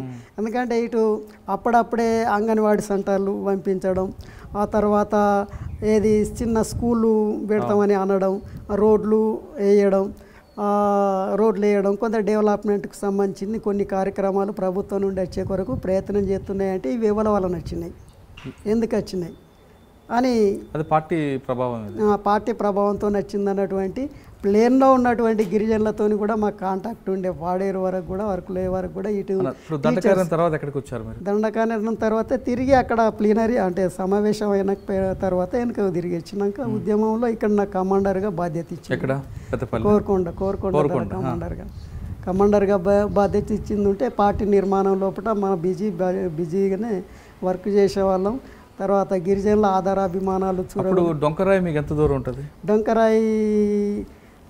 డొంకరాయి తర్వాత ఇక్కడ మనకు భద్రాచలానికి దగ్గర ఉంటుంది. డొంకరాయి ఎన్కౌంటర్ మీకు ఐడియా ఉందా? లేదు. ఇటు కోరుకొండ దళం ఇప్పుడు మీకు మారేడుమిల్లి లోపల ఐఏఎస్ ఆఫీసర్స్ని కిడ్నాప్ చేసింది ఐడియా ఉందా? అవును. అప్పుడు కొంగల కృష్ణారెడ్డి, కృష్ణ అనేటైన ఆయన నాకత్వం కింద అది మాకు దగ్గర ఉంది. ఆ వ్యవహారం చెప్పండి. ఐఏఎస్ ఆఫీసర్లు 7గురిని కిడ్నాప్ చేశారు కదా, అప్పటికి వీళ్ళ కోసం కదా, మన వడకపురం చంద్రమౌళి కోసం. తర్వాత ఆయన రామకృష్ణ అని ఊసండి అని సరెండర్ అయింది కదా, అవును, ఆయన కోరియర్గా ఉండే ఆయన. తర్వాత షెల్టర్లో ఉన్నటువంటి 2 మహిళలు, వీళ్ళు 4 అరెస్ట్ అయ్యిండ్రు. అరెస్ట్ అయినట్టు ఎక్కడ అరెస్ట్ అయ్యారు? ఇక్కడ తూర్పుగోదావరి జిల్లాలో కత్తిపూడైన జంక్షన్ లోపల అరెస్ట్ అయ్యిండ్రు. కత్తిపూడైన జంక్షన్ లోపల ఆయన మళ్ళీ ముందు కత్తిపూడిలో అంటే వాళ్ళు అప్పటికి షెల్టర్ ఆ మధ్యలోనే ఏదో టౌన్లో షెల్టర్ తీసుకొని వాళ్ళు అప్పటికి వీళ్ళ మీద నిఘా ఉంది. ఒక కొరియర్ ద్వారా ఎక్స్పోజ్ అయింది. ఎంతమంది ఎత్తారు ఏందనే దాని నుంచి చూస్తున్నారు. రాజమండ్రిలో ఉన్నటువంటి షెల్టర్ లీక్ అయింది. అక్కడ నుండి రాజమండ్రి షెల్టర్ కాడ కాపలు, సివిల్లో కాపలు ఉన్నారు. కత్తిపూడి జంక్షన్ పక్కకు ఉన్నటువంటి వీళ్ళ షెల్టర్ మీద కాపు ఉన్నారు. అయితే వీళ్ళు మాట్లాడుకుంటూ రైల్వే స్టేషన్కి వచ్చినాక రైల్వే స్టేషన్కు వెళ్ళే ముందు అరెస్ట్ చేసి కిడ్నాప్ అని ఇక అరెస్ట్ చేసి జీపులలో కార్లలో పడేసుకొని పోయిండ్రు. అక్కడ వెంటనే వాళ్ళను అరెస్ట్ చేయడం వెంటనే ఇక్కడ రాజమండ్రిలో 2 షెల్టర్లో ఉన్న మహిళలను కూడా అరెస్ట్ చేసారు. వాళ్ళని అరెస్ట్ చేయడంతోనే ఈ ఐఏఎస్ ఆఫీసర్స్ మారేడుమిల్లిలో ఏదో రోడ్డు చెక్ డ్యామో ఏదో నిర్మాణంకి సంబంధించి చూసే కొరకు, తర్వాత ఆ బాధ్యత తీసుకున్నటువంటి తూర్పుగోదావరి జిల్లా కలెక్టర్లు వాళ్ళందరూ కూడా ఫ్రెండ్స్ అంట, వాళ్ళు కలిసి 4-5 అక్కడికి వెళ్ళడంతోనే ఆ మారేడుమిల్లికి దగ్గర ఉన్నటువంటి విలేజ్ల్లో పట్టినే ఈ దళం ఉంది. ఎవరు దళ కమాండర్ కృష్ణ, కొంగల సుధాకర్ రెడ్డి అని కృష్ణ ఆయన పేరు. ఆయనే కమాండర్గా ఉంటే మరి మనోళ్ళు అరెస్ట్ అయింది కదా, చంద్రమౌళి ఇంపార్టెంట్ మనకు, ఈయన కోరియర్ కూడా రామకృష్ణ ఉన్నాడు. మరి ఆయన వాళ్ళందరూ మనకి ఇంపార్టెంటే కదా. మీరున్నారా దళం లోపల? లేదు, నా పక్క దళం ఉన్నది. అయితే వాళ్ళు అంత తొందరగా సమాచారం ఎలాగ వచ్చింది? అరెస్ట్ పేపర్లోనే అప్పటికి వీళ్ళు అరెస్ట్ కావడంతోనే కోరియరు ఒక ఆ నుంచి జంప్ అయి వచ్చినటువంటి కొరియర్ ద్వారానే తెలిసి సమాచారం వచ్చి ఆ టైంకు వీళ్ళు వచ్చిండ్రు. వాళ్ళని మమ్మల్ని కిడ్నాప్ చేస్తారని రాలేదు. దానికి అదే దీనికి ఇదే మమ్మల్ని ఎందుకు కిడ్నాప్ చేస్తారు అనేటువంటిది వాళ్ళు అనుకున్నారు. రావడంతోనే విలేజర్స్ సమాచారం ఇచ్చిండు అన్నట్టు, ఇట్లా కలెక్టర్ ఇట్లా వీళ్ళు వచ్చిందంటే ఇంతమంది వచ్చిందంటే దళం వెంటనే వాళ్ళను రౌండప్ చేసి తీసుకొని కొండ మీదకి వెళ్ళిపోయి అందులో ఉన్నటువంటి ఒక అతను లెటర్ రాసి వాళ్ళని వదిలిపెడితే నన్ను వదిలిపెడతాం, అది డిమాండ్. ఆ డిమాండ్తో అన్నట్టు ఏంటంటే గవర్నమెంట్ దిగొచ్చింది, వాళ్ళని వదిలిపెట్టిండ్రు. తర్వాత వీళ్ళు కూడా సేఫ్. అంటే వాళ్ళు వదిలిపెట్టడం అనేది అంత మీరు చెప్తున్నంత ఈజీగా జరగలేదు. ఈజీగా ఎట్లా జరుగుతుంది? ఇప్పుడు మీ ముందునే ఈజీగా చెప్తున్నాను. ఎందుకంటే నాకు ఆ ఎపిసోడ్ గుర్తుంది. అప్పట్లో డిటి నాయక్ గారు, తర్వాత సిఎన్ గోపీనాథ్ రెడ్డి గారు, వీళ్ళందరూ ఆఫీసర్లు అక్కడ. వీళ్ళందరూ అటు విశాఖపట్నం వైపు నుంచి కొంతమంది, ఇటు భద్రాచలం వైపు నుంచి కొంతమంది, ఇటు రంపచోడవరం నుంచి కొంతమంది, రకరకాల ఫోర్స్ చాలా మంది, ఒక దాదాపు మా అంచనా ప్రకారం ఒక 1000 మంది వచ్చిండు అన్నదాని నుంచి. 1000 మంది వివిధ ఇంత నిర్బంధంలో. అయితే ఈయన సుధాకర్ రెడ్డికి తెలుసు ఇంతమంది వస్తుండని, జనం ఉన్నాడు, ఆయనకు సమాచారం ఉంది. వాళ్ళకు ఉన్నటువంటి కాన్ఫిడెన్స్ ఒకటే ఏందనంటే మీరు ఇట్లా ముందుకు అత్తిళ్ళని చంపుతాం, మీరు ముందుకు అత్తిళ్ళని చంపుతాం. అంటే మీతో చర్చలకు ఎవరికి వచ్చారు? అప్పుడు చర్చలకు చనిపోయిన పౌరకుల సంఘం నాయకుడు ఆయన వచ్చిండు. ఆయన వచ్చి చర్చలు జరిపినాక తర్వాత విడిచిపెట్టడం అంటూ జరిగింది. అయితే ఆయన వచ్చినప్పుడు, ఎందుకంటే ఆయనను వీళ్ళు ఎవరు వచ్చినా కూడా తనకి ఇక పౌరకుల సంఘం వాళ్ళే వచ్చిండ్రు. తర్వాత వచ్చే ముందంటే ఎవరు వస్తుండ్రు, ఫస్ట్ మారేడుమిల్లి ఊర్ల నుండి అక్కడ ఉన్నటువంటి ఒక జనాన్ని పంపాలి. ఆయనను ఒక చిట్టి రాసి, బాబు మీ దళం దగ్గరికి వెళ్ళండి అంటే పలానా వాళ్ళు వస్తుండ్రు అని ఇన్ఫర్మేషన్ ఇచ్చి, వాళ్ళు నిజమా ఎంతమంది వస్తుండ్రు ఏంది అని తెలుసుకున్నాకనే అక్కడికి అపాయింట్మెంట్ ఇచ్చి ఈ టైం వరకు మీరు గిడికి రావాలి. ఫస్ట్ దళం దగ్గరికి డైరెక్ట్ ఏం లేదు. తర్వాత పలాని అంటే ఈ టైం వరకు మీరు ఎక్కడ స్టార్ట్ అవుతారు, ఇగో గీ వరకు ఈడికి రావాలి. ఇక్కడ మాకు సంబంధించిన వాళ్ళు ఒక మిలిటెంట్ ఉంటాడు, ఆయన మిమ్మల్ని తీసుకొని వస్తాడు. ఆయన ఇంకొక నాకు అప్పచెప్తాడు. ఆ తర్వాత 2 ఆయన 3 ఆయన దగ్గర ఆయనకు అప్పచెప్తాడు, 3 ఆయన దళంకి అప్పచెప్తాడు. పోలీసులు మారువేషాల్లో సివిల్ డ్రెస్. పోలీసులే పౌర హక్కుల నేతలుగా రూపాలను వస్తేప్పుడు ఏం చేస్తారు మీరు? అయితే ఇప్పుడు ఇక్కడ ఉన్నటువంటి జనం దగ్గరికి వచ్చిండ్రు కదా, జనం దగ్గరికి వచ్చినప్పుడు వాళ్ళు ఎందరు వచ్చిండ్రు పౌర హక్కుల వాళ్ళు, ఇద్దరు వచ్చిండ్రు, ముగ్గురు వచ్చిండ్రు. ఇద్దరు వచ్చినట్టు ఏంటంటే వాళ్ళు ఎవరు తీసుకురావాలి, ఆ ఊర్లో ఉన్నటువంటి జనమే తీసుకురావాలి. తీసుకొచ్చి ఎవరికి అప్పచెప్పాలి? ఫస్ట్ అలా ఎవరైతే ఉన్నారో ఆయనకు అప్పచెప్పాలి. ఆయనకు అప్పచెప్పినట్టు ఆయన ఏం చేస్తాడు, మీరెవరు, మీ పేరేంటిది, ఆయన ఏం చేస్తాడు, మొత్తం చెక్ చేస్తాడు. మొత్తం బాడీ అంతా చెక్ చేయమని ఉన్నాయా, ఆయుధాలు గీలాగి వెనకాల ఉన్న పోలీసు వాళ్ళు వచ్చిండ్రు. చెక్ చేసినాక తర్వాత ఆయనే ఇంకో కొంత అరగంట తర్వాత ఇంకో రెండో ఆయనకు అప్పచెప్తాడు. ఆయన మీరెవరు, ఏంటిది వివరాలు. మీరు 3 రకాల స్క్రూటినీ చేసిన ఆ 3 రకాల్లో కూడా ఒక పోలీస్ ఆఫీసర్ ఎటువంటి ఆయుధం లేకుండా పౌర హక్కుల నేత గెటప్లో వచ్చారనుకోండి. ఒక ఆఫీసర్ ఏమంటారంటే, నా దగ్గర తుపాకీ లేకపోయినా చాలు, పెన్నుతో నేను సరే చంపేస్తా, నేను వాళ్ళని పట్టుకురావడానికి వెళ్ళాను, నాకు అవకాశం దొరకలేదని అన్నారు ఆయన. అయితే అట్లా సాధ్యం కాదు. ఒకటి ఇప్పుడు ఫస్ట్ ఆయన దగ్గర ఎవరైతే ఆయన దగ్గర అప్పచెప్పినరో ఆయన ఏమవుతాడు, వీళ్ళకన్నా ముందు దళం దగ్గరికి చేరుతాడు. పలాని వాళ్ళకి ఈ ఆకారంలో గిట్లున్నారు, వస్తున్నారు. ఆ ఇన్ఫర్మేషన్తో తర్వాత ఏంటిది పోలీసు వాళ్ళ ఆకారం ఎట్లుంటుంది, తర్వాత మన పౌరకుల సంఘం వాళ్ళ ఆకారాలు ఎట్లుంటాయి, మనం కూడా జనరల్ బాలగోపాల్ ఎట్లుంటాడు, బాలగోపాల్ తరఫున ఓ ఎస్పీ వచ్చినా ఓ పోలీసు వాడు వచ్చినా మనం అట్టనే ఐడెంటిఫై చేస్తాం. పౌరకుల వాళ్ళను బయట ఉన్న వాళ్ళను అనేక సార్లు చూసినాం కదా, చూసినప్పుడు వాళ్ళని మనం అట్టుగానే ఐడెంటిఫై చేస్తాం. పోలీసు వాళ్ళకున్న తర్వాత ఇప్పుడు మిమ్మల్ని ఏర్పాటు చేయడం కొద్దిగా కష్టం, ఎందుకంటే అయితే కావచ్చు ఆఫీసర్ అని అనుకుంటారు, కానీ వాళ్ళు అట్లా లేరు కదా, అట్లా లేరు కదా. అంటే ఆ విధంగా వాళ్ళందరూ వచ్చారు, చర్చలు జరిగిన తర్వాత విడిచిపెట్టారా? విడిచిపెట్టిన తర్వాత అయితే ముందు విడిచిపెట్టడం అంటే ఫస్ట్ వీళ్ళు వచ్చిన తర్వాతనే.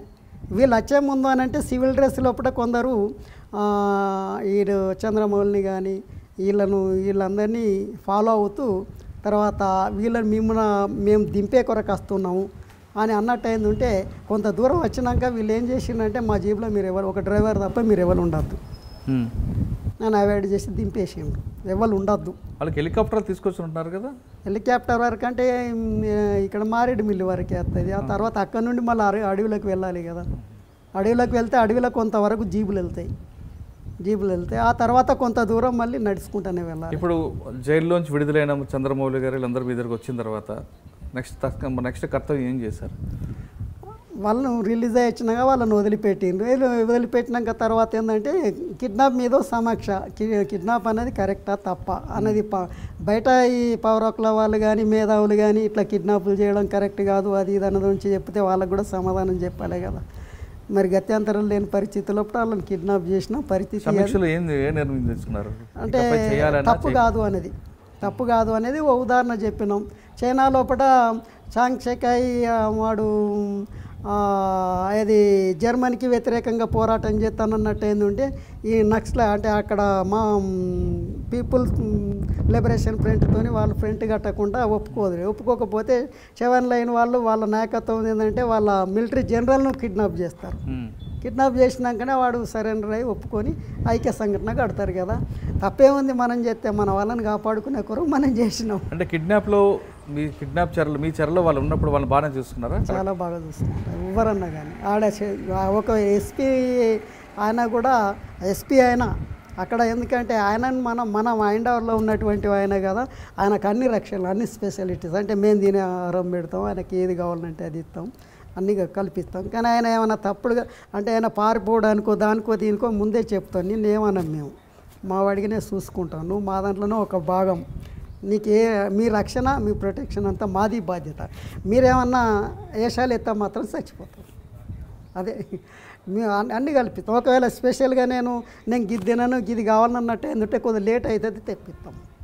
కొంతమందికి ఆరోగ్యం సమస్యలు ఉంటాయి, మందులు కావాలంటే లేట్ అయితే తెప్పిస్తాం అంతే. తెప్పించడంకు అప్పుడు ఉన్నటువంటి వ్యవస్థలో కూడా తెప్పించడానికి ఈయన 1 గంట ముందు కావాలని ముందు ఇట్లా చెప్పింది ఉంటే 2-3 గంటల తర్వాత తెప్పించే కొరకు అప్పటికి ఉన్నటువంటి సిస్టమ్ లోపల సాధ్యమయ్యేది. కానీ ఎదురు తిరిగితే తేడా ఉంటుంది. అప్పుడు తేడా ఉంటే ఇక అది సీరియస్గానే ఉంటుంది కదా. అది అట్లా అది మరి ఆ పద్ధతి కూడా కరెక్ట్ కాదు కదా. వాళ్ళు ఈవెన్ పోలీసు వాళ్ళు కూడా సరెండర్ అయినట్టు అయిందంటే వాళ్ళకు అన్ని తీర్ల గౌరవించడమే జరుగుతుంది. మనకు కావాల్సింది ఇప్పుడు పోలీసు వాళ్ళు అనేటోళ్ళు శత్రువులు కాదు కదా, శత్రువులు కాదు, వాళ్ళు ఉద్యోగ భాగంగా వస్తారు. భాగంగా వస్తున్నారు. ఈ వ్యవస్థ మారాలి, ఆ వ్యవస్థ లోపల వీళ్ళు భాగంగా వాళ్ళకు సేవలు చేస్తున్నారు. రేపు మనం కూడా ఇప్పుడు మేము ఒక మిలిటరీ దుస్తులో ఉన్నట్టయినట్టు ఏంటంటే, మిలిటరీలో ఒకళ్ళు సరెండర్ అయినట్టు ఏంటంటే, చేతులు ఎత్తినట్టు ఏంటంటే ఎలాంటి రక్షణ కల్పించాలనేది ఒకటి రూల్ ఉన్నది. అది కూడా పార్టీ ఈ దళాలు. ఓకే, మీరు రంపచోడవరం కోరుకొండ దళం తర్వాత ఎక్కడికి వచ్చారు? దళం లోపల యాక్టివిటీగా నా కార్యక్రమం నేను రైతు కూలి సంఘాలు కానీ, తర్వాత మహిళా సంఘాలు కానీ, తర్వాత జిఆర్డీలు అంటే గ్రామ రక్షక దళాలు కానీ ఇవన్నీ కూడా నిర్మాణం చేయడం అంటూ జరిగింది. అందులో భాగంగా మా కాఫీ తోటలు ఉండే. ఇప్పుడు జీమాడుగుల దగ్గర నుండి పెద్ద బయలు, జీమాడుగుల, తర్వాత చింతపల్లి, ముంచెంపుట్టి అంటే అటు ఇవన్నీ కూడా ఈ రోడ్డుకి ఇరువైపులో కూడా కాఫీ తోటలు ఉండే. కాఫీ తోటల్లో ఉన్నటువంటి కాఫీ తోటను ఈ సిలోలు వాళ్ళు కూడా ఉండ్రి. శ్రీలంక నుండి అప్పుడు శరణార్థులుగా వచ్చినటువంటి వాళ్ళు ఈ ఇందిరాగాంధీ పీరియడ్ లోపల వాళ్ళందరూ మన భారతదేశానికి వచ్చినప్పుడు ఆ శ్రీలంక దగ్గర డబ్బులు తీసుకొని ఈ శరణార్థులను ఇక్కడ తీసుకొచ్చి తర్వాత వీళ్ళను కొందరిని కాఫీ తోటల్లో, కొందరికి అంతర్గామ మిల్లులల్లో అక్కడ ఇక్కడ అన్ని కూడా సెటిల్ చేసి తర్వాత వదిలిపెట్టేసింది. ఇక మీ మా నాన్న మీరు బతుకులే. కానీ వాళ్ళ బతుకులు మళ్ళీ కూలి బతుకులే. వాళ్ళు కూడా మన కాంటాక్ట్ లోపలనే సంఘాలలో కూడా పనిచేస్తారు. తర్వాత ఈ కాఫీ పిక్కలు ఏరినప్పుడు తర్వాత కిలోకి ఎంత, రోజు కూలి ఎంత అన్నది ఉంచి డిమాండ్ చేసి ఐటీడీఏ వాళ్ళు కొనేవాళ్ళు అన్నట్టు డిమాండ్ చేసింది ఉంటే గవర్నమెంట్కి వాళ్ళు రెఫర్ చేస్తే రేట్లు పెంచేవాళ్ళు. తర్వాత అటువు ఉత్పత్తులు ఈ షౌకార్లు కొనడం కాదు, ఐటీడీఏ వాళ్ళే కొనాలి, దానికి సరైన రేట్లు ఇవ్వాలి, గిట్టుబాటు ధర ఇవ్వాలి అనే దాని నుంచి అదొకటి. తర్వాత ఇంకొకటి కూడా ఐటీఐడి ఆఫీసర్కి రెఫర్ చేసినాం. గవర్నమెంట్ పదే పోడు భూముల మీద ఈ ఫారెస్ట్ వాళ్ళను పంపడం, కేసులు పెట్టడం ఇది బాగుండదు కదా. ఎట్లాగో మీరు కాఫీ తోటలు పెంచుతుండ్రు కదా, కాఫీ తోటలు అంటే చెట్ల మధ్యలోనే ఉంటాయి, చెట్ల నీడ కంపల్సరీ అవసరం అన్నట్టు. అడవిని కొట్టేయకుండా ఉండాలంటే ఈ అడవి ప్రాంతం లోపల మీరు ఒక కుటుంబానికి 2.5-3 కుటుంబాన్ని బట్టి 5 కుటుంబమా లేకపోతే ఎంతమంది కుటుంబాన్ని బట్టి 5 ఎకరాల నుండి 3 ఎకరాలు 2.5 ఎకరాల తోటలు పెట్టి వాళ్ళకి ఇవ్వండి. ఫలసాయం వాళ్ళు తీసుకుంటారు. ఇక మీరు గవర్నమెంట్ది మా భూమి అనుకుంటుండ్రు కదా, మీదే అనుకోండి, ఎవడదని అనుకోండి. కానీ ఫలసాయం మాత్రం వాళ్ళు పండినటువంటి పంటలను తర్వాత వాళ్ళ గిట్టుబాటు తెచ్చి మీరు కొనండి అన్నట్టు ఏంటంటే అట్లా వాళ్ళు కూడా చేసిండ్రు. అంటే మీరు ప్రజల కోసం, అక్కడ ఉన్న గిరిజనుల కోసం మంచి కార్యక్రమాలు చేపట్టారు. అందులో ఎవరు కాదన్న పరిస్థితి. ఎందుకంటే మీరు ఉన్నారు కాబట్టి ఐటీడీఏల వంటి కూడా కిందకు వచ్చి వాళ్ళ సమస్య పరిష్కారం కానీ, ఒక ధర నియంత్రించడం కానీ, ఒక దళారు వ్యవస్థను పూర్తిగా నిర్మూలించడానికి పార్టీ ఉందనే విషయం ఉంది కాబట్టి అక్కడ జరిగింది. కానీ అదే ముసుగులో కొంతమంది రంగురాళ్ళు గాంజాయి పండించడం, ఇప్పుడు వాటి మీద పార్టీ ఎందుకు ఎక్కువగా ఫోకస్ పెట్టలేదు? ఇప్పుడు గంజాయికి సంబంధించి వచ్చినప్పుడు మాకు కూడా తెలుసు గంజాయి పండించేవాళ్ళు. గంజాయి పండించినట్టు ఏంటంటే బ్రోకర్లకు ఇచ్చినట్టు ఏంటంటే వాళ్ళు తీసుకొని వెళ్ళదు. అయితే గంజాయికి సంబంధించింది పెద్ద మొత్తంలో పట్టిన వీళ్ళకి ధర ఇచ్చేది. అంటే అప్పుడు వీళ్ళు మామూలుగా వేసింది ఉంటే అదే పండుతుంది. వాటి నిర్మూలనకి పార్టీ ఎందుకు? అయితే పార్టీ అన్నట్టు ఏంటంటే ఇప్పుడు గంజాయితో వీళ్ళకి జరిగే నష్టం ఏం లేదు కదా. ఎవరికి? ఈ గిరిజనులకు. గిరిజనులకు కాదు, ఆ గంజాయి వల్ల యువత పాడైపోతుంది కదా. యువత పాడైతుంది అన్నట్టు అది గవర్నమెంట్ బాధ్యత, కానీ ఈ గిరిజనుల బాధ్యత ఏం కాదు కదా. గిరిజనులకు సరైనటువంటి ఉపాధి వనరులు కలిపి గిరిజనులకి నష్టం జరగట్లేదు అనుకుందాం, కానీ పండించినందుకు గిరిజనులకు నష్టమే కదా. పండిన పంటకు తగ్గట్టు ధర రావట్లేదు కదా. వాళ్ళు పట్టుకుంది 20 రూపాయలు అయితే బయటకు వచ్చి 2000 అవుతుంది కదా. అక్కడ కూడా దళారీ వ్యవస్థ ఉంది కదా. అయితే అప్పుడు అక్కడ వాళ్ళకి ఇచ్చేటువంటిది వాళ్ళు మామూలు వేసింది ఉంటే దానికి ఏం చేయరు, దానికి తవ్వడం లేదు, మందేయడం లేదు, అదే పెరుగుతుంది, అదే సహజంగా పెరుగుతుంది. వీళ్ళు కొయ్యడం, ఆరబెట్టడం, ఆరింది కట్టలు కట్టింది ఉంటే వాడు తీసుకొని వెళ్తాడు. వాడికి మామూలుగా రేటు కన్నా వాళ్ళకు కష్టపడేది ఏం లేదు కనుక వాళ్ళు కూడా ఏం అందరూ వేయకపోదురు, కొంతమంది ఎత్తురు. కొంతమంది వేసింది ఉంటే మంచిది కాదే అని చెప్పుదు. సన్న మీరు దీని మీద మాకు నిర్బంధం పెట్టకుంది, మాకు బయట షౌకాలు. మరి ఇంకొకటి ఏంటంటే వాళ్ళకి సంవత్సరం లోపల వాళ్ళు పండించినటువంటి పంట 6 నెలలు 7 నెలలు 8 నెలలు సరిపోయేంత పంటలే వస్తాయి, తక్కువ పంటలు కదా. వేరే ఉత్పత్తులు అంటూ అడవి ఉత్పత్తుల మీదనే ఆధారపడే. అడవిలో మీరు చెప్తున్న ప్రాంతంలో కేవలం గంజాయి కాకుండా పసుపు ఉంది, రాగులు వస్తాయి, కాఫీ వస్తుంది. ఎందుకు పసుపు ఇటువంటివి మంచి కమర్షియల్ పంటలే కదా, ఆదాయం పెరిగే పంటలు. అయితే అప్పుడు పసుపు వేస్తున్నారు. అయితే మనకి ఇక్కడ సజ్జలని, రాగులని చాలా కాస్ట్లీ కదా. కాస్ట్లీ అంటే వాళ్ళకే సరిపోయేది. ఏమన్నా ఆడ ఎక్కువ పండు ఎక్కువ చింతపండు అంటే చింతపండుకు ఐటీడీఏ వాళ్ళు తీసుకునేవాళ్ళు. తర్వాత పసుపు కూడా తీసుకునేవాళ్ళు. పసుపు అన్నట్టు ఏంటంటే పసుపు మనకి ఇక్కడ సంవత్సరానికి ఒక పంట వండుతుంది కదా, అలాగ 2 ఏళ్ళకు ఒకసారి పంట తీస్తారు. అది బాగా లేటు పడుతుంది. ఒకసారి పంట వేసినాక తర్వాత ఆ తర్వాత మళ్ళీ మొలిచినాక తర్వాత అది కొద్దిగా లేట్ ప్రాసెస్ అన్నట్టు, బాగా లేటు పడుతుంది. సరే పంటల విషయం పక్కన పెడదాం. ఈ రంగురాల వ్యవహారం ఏంటి? రంగురాల వ్యవహారం తర్వాత నేను సరెండర్ అయినాక రంగురాల వ్యవహారం బయటికి వచ్చింది. ఆ రంగురాలు అనేటి వాస్తవానికి కరెక్ట్ కాదనుకుందాం కదా. అప్పటికి నేను ఉన్నప్పుడు రంగురాలు తవ్వడం అంటూ ఏం లేదు. అసలు గ్రానైట్ తవ్వడానికే గవర్నమెంట్ భయపడి ఊరుకున్నది. తర్వాత రంగురాల వ్యవహారం నేను సరెండర్ అయినాక కోట్ల రూపాయలు పోయి బయట పెద్ద దందాలు జరిగినాయి. ఇదే ట్రైబల్స్ వాళ్ళందరూ కూడా అవన్నీ తవ్వుకుంటూ తీసి కూళ్ళకు పోయి అలా కూలిపోయి కూడా చచ్చిపోయిన వాళ్ళు కూడా ఉన్నారు. ఇవన్నీ కూడా వ్యవహారం అంతా తర్వాత మీరు ఆ కోరుకొండ దళం తర్వాత ఎక్కడికి వచ్చారు? కోరుకొండ దళం తర్వాత అంటే ఇవే యాక్టివిటీస్ ఏంటంటే ఈ కాఫీ తోటల్లో కాంట్రాక్ట్ సిస్టమ్ లోపల ఎంప్లాయీస్ ఉన్నారు. కాంట్రాక్ట్ బేసిక్ ఉన్న టైం దాదాపు 150-200 మంది దాకా ఉంటారు వాళ్ళు. అయితే వాళ్ళందరూ మాకు పర్మనెంట్ కావాలి. మేము ఇట్లా ఎన్ని సంవత్సరాలు మేము చాలా రోజుల నుండి ఇట్లా చేస్తున్నాం. తర్వాత మాకు పర్మనెంట్ లేదు, మాకు డిఏ లేదు, తర్వాత ఏది పింఛన్ లేదు, ఏది లేదు. ఆ తర్వాత మాకు ఉద్యోగం ఉంటుంది అన్నటువంటి గ్యారంటీ ఏం లేదు అని వాళ్ళు పార్టీ ముందు పెట్టినట్టు వాళ్ళు అందరు పార్టీ కాంటాక్ట్లోనే ఉంటారు. అయితే వాళ్ళు పిఎఫ్ కూడా ఇస్తారు, పార్టీ ఫండ్ కూడా ఇస్తారు నెలవారీగా. తర్వాత ఈ రైతు కూలీ సంఘాలు అంటే ఈ కాఫీ తోటల్లో పనిచేసేటువంటి మహిళా సంఘాలు కూడా వాళ్ళు అంతా ఆ క్రాప్ అంతా ఏరి ఆ తర్వాత ఐటీడీఐ వాళ్ళకు అమ్మినాక తర్వాత వచ్చినట్టు పైసల నుండి కూడా కొంత పార్టీ ఫండ్ కూడా వాళ్ళు కూడా ఇస్తారు. అంటే ఎందుకమ్మా మీకు అంటే ఎందుకన్నా మీరు కూడా కష్టపడుతుండ్రు కదా, మీకు డ్రెస్సులకు మందులకు అవి కూడా మందులు మాకే కాకుండా వాళ్ళకు మేము పెద్ద మొత్తంలో ఇస్తాం అన్నట్టు. వాళ్ళకు ఇప్పుడు అక్కడ హాస్పిటల్స్ ఉన్నాయి, హాస్పిటల్కి వెళ్ళి వాళ్ళు మందులు తెచ్చుకుంటే సేమ్ మందులు, ఉదాహరణకు పారాసిటమాల్ ఉన్నది అనుకుందాం. అయితే వాళ్ళకి ఇస్తే పని చేయదు, అదే మన చేతి నుండి పని చేస్తుంది, నమ్మకం అది, ఆ నమ్మిక అన్నట్టు. అట్లా గవర్నమెంట్ హాస్పిటల్కి కూడా మేము లెటర్ పంపి తర్వాత మేము వస్తున్నాం కొన్ని మందులు పంపుతుందంటే వాళ్ళు పంపించేవాళ్ళు. వాళ్ళు కూడా అనేవాళ్ళు, అన్న మీరు ఎన్ని పంపివంటే ఇక్కడ అట్టిగా అవి ఎక్స్పైర్ అవుతున్నాయి, తర్వాత మీరు పంపివంటే పంపిస్తాం, మీరు జనానికి ఇవ్వండి అని అన్నట్టు ఏంటంటే వాళ్ళు కూడా పంపించేవాళ్ళు. తర్వాత ఈ పర్మనెంట్కి సంబంధించింది కదా, ఒక 6 నెలలు వాళ్ళు పోరాటం చేసిండ్రు మా నాయకత్వం కింద. 6 నెలలు పోరాటం చేస్తే ఎన్టీ రామారావు ముఖ్యమంత్రి. ఆయన కాఫీ తోటలు పనులు అయినాయి. తర్వాత ఏరే టైం ఏంటంటే వాళ్ళు అక్కడ ఉన్నటువంటి ఆఫీసర్స్ చెప్పింది ఉంటే ఎవరు వినరు, ఎవరు చెప్పాలి, మళ్ళీ అన్నలు చెప్పింది ఉంటేనే అక్కడ పనులు మొదలవుతాయి, లేకపోతే మొదలుగా వాళ్ళందరూ వచ్చిండ్రు ఆఫీసర్స్ అన్న, ఏం సంగతి అన్న ఏదో ఒకటి చెప్పండి, అవన్నీ కూడా రాలిపోతున్నాయి. మేము చెప్పేది ఏంటి, గవర్నమెంట్ చెప్పాలి, గవర్నమెంట్కి మీరు రెఫర్ చేయండి తప్పనిసరి. వాళ్ళు ఇన్ని సంవత్సరాల నుండి కాంట్రాక్ట్ సిస్టమ్ మీదనే పనిచేస్తున్నారు, వాళ్ళకి పర్మనెంట్ ఇవ్వాల్సిన అవసరం ఉంది కదా, మరి ఇవ్వాలి కదా. మరి ఇన్ని సంవత్సరాల నుండి మనం ప్రతి సంవత్సరం కొత్తగా వాళ్ళు పనిచేస్తున్నట్టుగా రాసుకుంటున్నాం. ఇన్ని సంవత్సరాల నుండి వాళ్ళు ఇక్కడ భార్యాభర్తలతో పిల్లల జల్లలతో ఇక్కడనే ఉండి పనిచేస్తున్నారు కదా అడవులలో అన్నది నుంచి వాళ్ళు మేము రిపోర్ట్ రాసినాం, వాళ్ళు కూడా దానికి లెటర్ పెట్టి రిపోర్ట్ రాస్తే అప్పుడు ఎన్టీ రామారావు స్పందించేయండు, పర్మనెంట్ చేసాడు, అందరినీ పర్మనెంట్ చేసి. అంటే ఆ విజయం మీదే, మా నాయకుడు జరిగింది, మా నాయకుడు అటు ప్రకాశం టైంలో మీరు కరువుదాళ్ళు కూడా అప్పుడు ఒక్కొక్కసారి వర్షాలు ఎక్కువనే పడతాయి. అందులో మళ్ళీ చింతపల్లి అడవు లోపల వర్షాలు ఉంటాయి. వర్షాలు ఉన్నట్టు ఏంటంటే మా ఊట అంటే ఒర్రెలు అంటాం కదా, ఆడ గడ్డలు అంటారు. ఆ గడ్డల్లో ఉన్నటువంటి నీరు అంతా కూడా సీలేరులో కలుస్తాయి.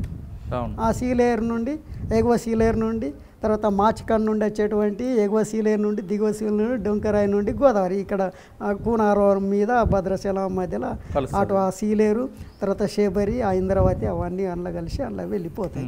కానీ అక్కడ నీళ్ళు ఆగాయి. నీళ్ళు ఆగకపోయినట్టు ఏంటంటే వాళ్ళకి ఇబ్బందే కదా. అప్పటికి మా ఆలోచన అంటూ ఉండే వ్యవసాయం అసలు ట్రైబల్కు వ్యవసాయం పద్ధతి నేర్పాలనేది పార్టీకి కూడా ఆలోచన ఉండే. అయితే నేర్పాలన్నట్టు ఏంటంటే చెక్ డ్యామ్లు కట్టాలి అంటే ఈ ఆలోచన ఉంది, కానీ దాని ఇంప్లిమెంటేషన్కి సంబంధించిన వరకు నేను లేను, ఆలోచన మాత్రం ఉండే.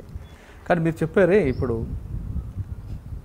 చింతపల్లి సీలేరు, ఎగువ సీలేరు, దిగువ సీలేరు, కోనవరం అలాగా అది మీరు అంతా వాటర్ అంతా కూడా కలప స్మగ్లర్స్ ఎక్కువగా వాడుకుంటారు.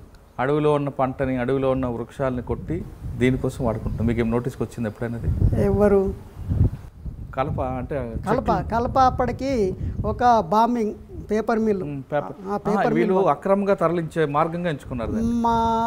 మా పీరియడ్ లోపల అక్కడ పార్టీ ఆర్గనైజేషన్ ఉన్నప్పుడు మాకప్పుడు 5-6 దళాలు ఉండే. ఎల్లవరం దళము, నగలకొండ దళము, మారేడుమిల్లి దళము, తర్వాత కోరుకొండ దళం, తాండవ దళం. గాలికొండ దళం అంటేనే ఈ నాగలకొండ దళం. అయితే ఈ తర్వాత మినీ దళం ఒకటి దారకొండ దళం ఉండే. బాకూరు వెంకటరమణ, ఎలియాస్ గణేష్ అప్పుడు ఎప్పుడైనా మీకు ఎదురయ్యారా? ఇక అది అక్కడ వేరే పేర్లు ఉంటాయి. సరే, మీరు పనిచేసిన టైంలో మీ మీద దాడులు లేదా ఎన్కౌంటర్ నుంచి మిస్ అవ్వడం అటువంటి సంఘటనలు జరిగినాయి చాలా. ఎక్కడ? మాకు ఇక్కడ జరీల దగ్గర ఒకసారి మేము జరీల పక్కకు ఉన్నటువంటి కొండ పైన ఉన్నాం. ఆ కొండ కింద గ్రామం ఉంటుంది. ఆ కొండ గ్రామం లోపల మా వాళ్ళు అది ఓ రకంగా చెప్పానంటే మా మిస్టేకే. మా తప్పే. మా తప్ప అంటే మా దళ సభ్యులు ఏం చేసిందంటే ఒక ఆయనకు మిషన్ కుట్టేస్తుంది, మిషన్ కుట్టేస్తుంది. అన్న నా డ్రెస్ చిరిగిపోయింది, నేను కుట్టుకొని వస్తాను, నా ఈ బ్యాగ్ చినిగిపోయింది, నేను కుట్టుకొని వస్తాను అన్నట్టు ఏంటంటే ఇద్దరు దిగిండ్రు.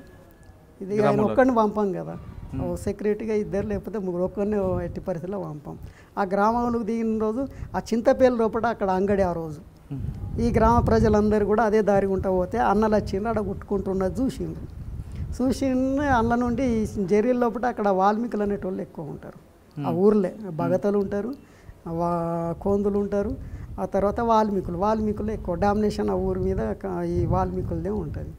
అందులో ఉండి తర్వాత ఇద్దరు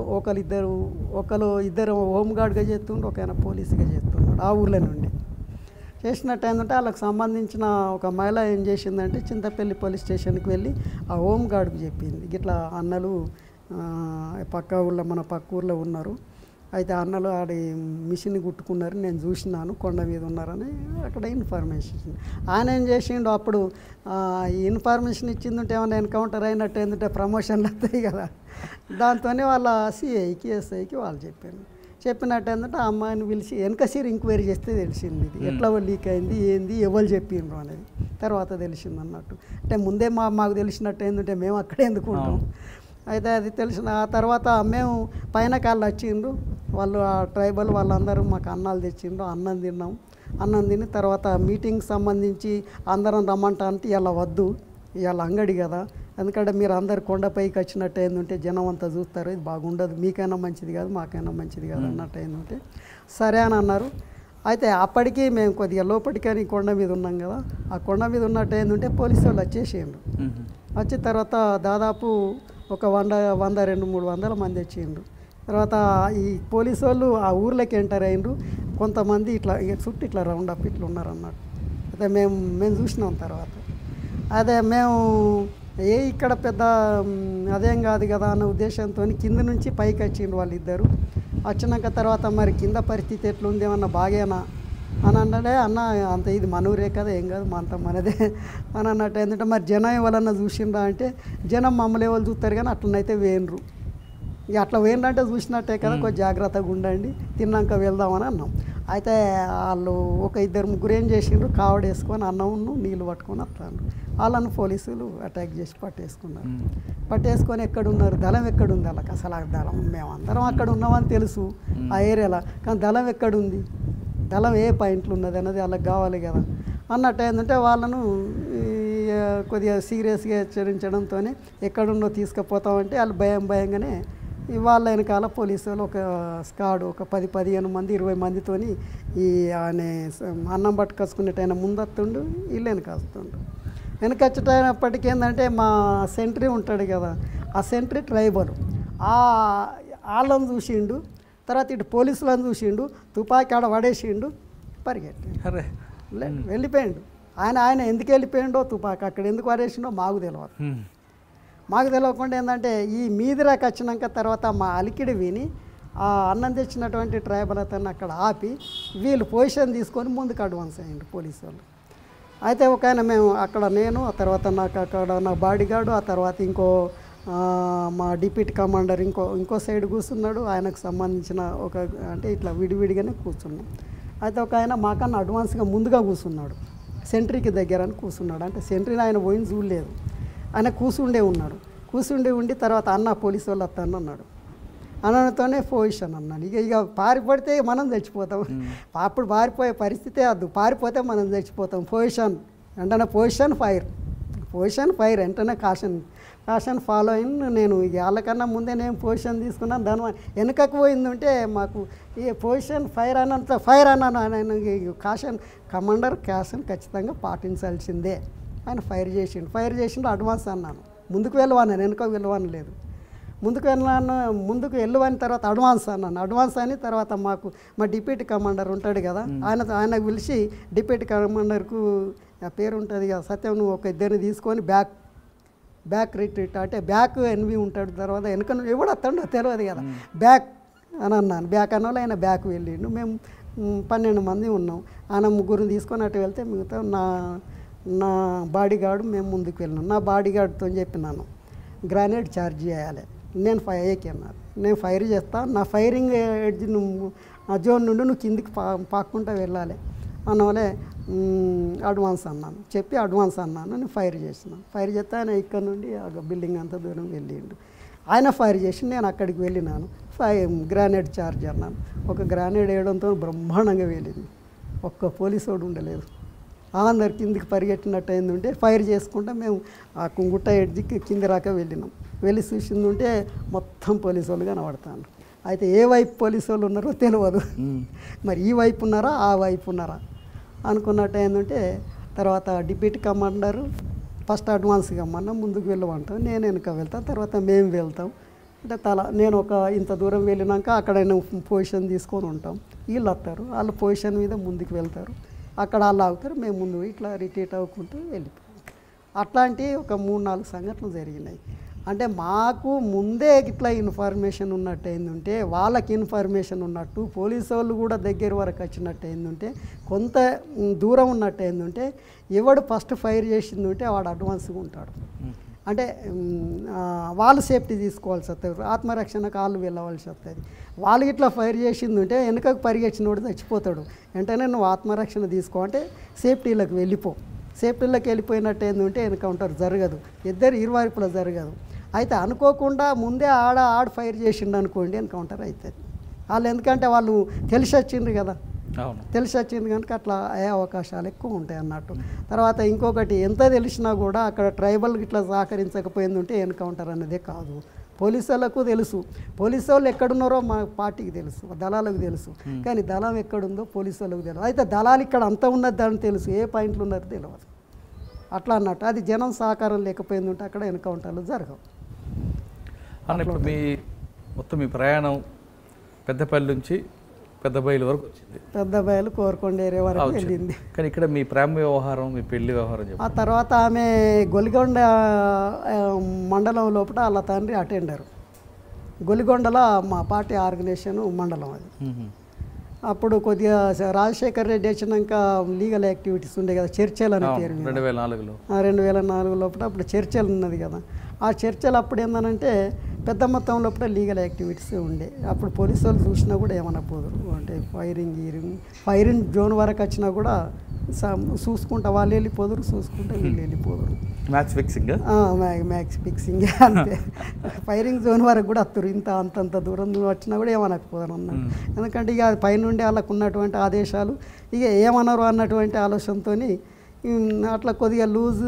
చర్చలు అనే కాలం అనేది పార్టీకి ఉపయోగపడింది, నష్టం జరిగింది, రెండు జరిగినాయి. ఎందుకంటే ఉపయోగపడింది అన్నట్టు జనంలోకి పోయి మన వాయిస్ వినిపించే కొరకు ఉపయోగపడింది ఒకటి. తర్వాత రహస్య పద్ధతి అనేది కొద్దిగా బహిర్గతం అయిపోయింది, అది పోలీసులకు ప్లస్ అయింది. ఎట్లా ఏంటి యాక్టివిటీస్ ఎట్లుంటాయి ఏంటిది అన్న నుంచి కొద్దిగా బహిర్గతం అయిపోయి అది ఆ గవర్నమెంట్ నిర్బంధం పెంచినా కూడా ఈ రహస్య పద్ధతి లోపల నిర్మాణాన్ని ఎలాగ ఉంచుకో. అయితే అప్పటికీ నిర్మాణంలో ఉన్నటువంటి రహస్యంగా ఉన్నటువంటి నిర్మాణం కూడా బయటకు వచ్చింది. వాళ్ళందరూ ఎక్స్పోజ్ అయ్యిండ్రు. ఎక్స్పోజ్ కావడంతో ఇక పోలీసు వాళ్ళకి ఎవడెవడు, అప్పుడు ఉదాహరణకి ఒక సర్పంచ్ ఉంటాడు, ఆయన నిజంగానే ట్రైబల్ ఏరియా ఆయన సర్పంచే, కానీ ఆయన మా పార్టీకి సభ్యుడు అయి ఉంటాడు. అంటే రాష్ట్రంగా ఉంటాడు. బయట ఉన్నటువంటి సమాచారం అంతా సేకరించి పట్టుకొని వస్తాడు. ఓహో పలాని సర్పంచ్ అలవాడే, ఇంతకుముందు మన దగ్గర మంచిగానే తిరిగిండు, కానీ మన సమాచారం అంతా సేకరించి మాత్రం అక్కడనే ఇచ్చిండు. ఆయన రేపు ఏం చేస్తారు? ఏదో సందర్భం లోపల మోతి పారేస్తారు, లేకపోతే పార్టీకి నష్టం జరిగింది. అట్లా నష్టం జరిగింది. అయితే ఇప్పుడు గొల్లిగొండలో కోరుకొండ అక్క గొల్లిగొండలో ఈ లీగల్ యాక్టివిటీస్ ఉంది. తర్వాత గొల్లిగొండ చింతపల్లి లోపల ఈ బహిరంగ సభలు పెట్టడం, అటు జీమడుగుల ఆ ఏరియా లోపల ఇట్లా బహిరంగ సభలు, తర్వాత క్యాంపెయిన్స్ ఇట్లా జరగడంతోనే ఈమె కొద్దిగా ఆ పాటలకు ఆ వీటికి కొద్దిగా అట్రాక్ట్ అయ్యి గొల్లిగొండలో కూడా వీళ్ళు ఉండడంతోనే కొద్దిగా అట్రాక్ట్ అయ్యి ముందు ఈ జననాట్య మండలి దళంలోకి వచ్చింది. జననాట్య మండలి దళం నుండి ఈ ప్రచారం చేస్తున్నటువంటి కార్యక్రమం లోపల నువ్వు దళంలో పోతావు అంటే పోతా, అన్నీ మంచి పోతా అంతే మంచి. అప్పుడంతా నేను వెళ్ళను అనే వాళ్ళు ఎవరు లేరు. ఏంటిది విషయం తెలియకుండా ఆ పాటలను ఇన్స్పైర్ ఇచ్చినటువంటి వాళ్ళు కూడా ఉన్నారు. అట్లా వచ్చి అట్లా తాండవ దళంకి వచ్చింది. తాండవ దళం ప్రకాష్ అనేటైన కమాండర్ ఉంటాడు, ఆయన ఆధ్వర్యం లోపల. ఆయన వచ్చినాక తర్వాత ఇక ఆమె దళ సభ్యురాలుగా చేర్చుకొని ఒక 4-5 నెలలు అట్లా వాళ్ళ దళంలో తిరిగినాక మా దళంకు గంగన్న అంటే ఈయన కేశవరావు, ఆయన మా దళానికి కాంటాక్ట్కి వచ్చేటప్పుడు వీళ్ళని వెనక తీసుకున్నారు. ఒక దళం ఆయనకు సెక్యూరిటీగా వెళ్తాయి. ఆ మా దళం కాంటాక్ట్కి వచ్చినప్పుడు ఈవెన్ మీ దళంలో ఉంచుతాం అని చెప్పడంతోనే సరే అని అన్నాం. మా దళం లోపల కంటిన్యూ అవుతున్నటువంటి క్రమం లోపల ఏంటంటే ఇక పెళ్లి చేసుకోవాలన్నటువంటి ఆలోచన అప్పటికి లేకుండే, చేసుకుందాం పాటు అందరికి. అప్పుడు చంద్రమౌళి చేసుకున్నాడు. ఆయనే అప్పుడప్పుడు మేము కొద్దిగా క్లోజ్గా ఉందాం, గేలు చేసి ఉన్నట్టు, నాకన్నా పెద్ద వయసు కాదే నేను పెళ్లి చేసుకున్నాను, నువ్వెందుకు చేసుకున్నావు ఇట్లా ఓడిసేవాడు. చంద్రమౌళి ఆయన బాగా క్లోజ్ ఉన్నట్టు. ఇక్కడ నుంచే మేము దగ్గర కదా, ఇట్లా నేను చేసుకున్నా కదా నువ్వెందుకు చేసుకోవాలి ఇట్లా పడుతూ ఉంటే, నువ్వు చేసుకుంటే పెద్ద తలనొప్పి, దళం లోపల మనం దళాన్ని నడిపించడం కష్టమవుతుంది. ఆమెకేమో సమస్యలు ఉంటాయి, ఆ సమస్యలు దళ కమ్మడారని మనకు చెప్పుకుంటుంది. మనం చెప్పుకుంటే మీరు గిట్ల ఎందుకన్నారని ఆమె తరఫున మనం మాట్లాడతాం. వాళ్ళు ఏమంటారు, వాళ్ళు గిరిజనులు ట్రైబల్ కదా, ఆ ట్రైబల్ మహిళలు ఏం చేస్తారంటే ఆ ప్లేన్ నుంచి వచ్చిన వాళ్ళు అల్లాలో ఒకటి అన్నటువంటి భావనలకు వచ్చిందంటే మనల్ని వ్యతిరేకించుకుంటారు.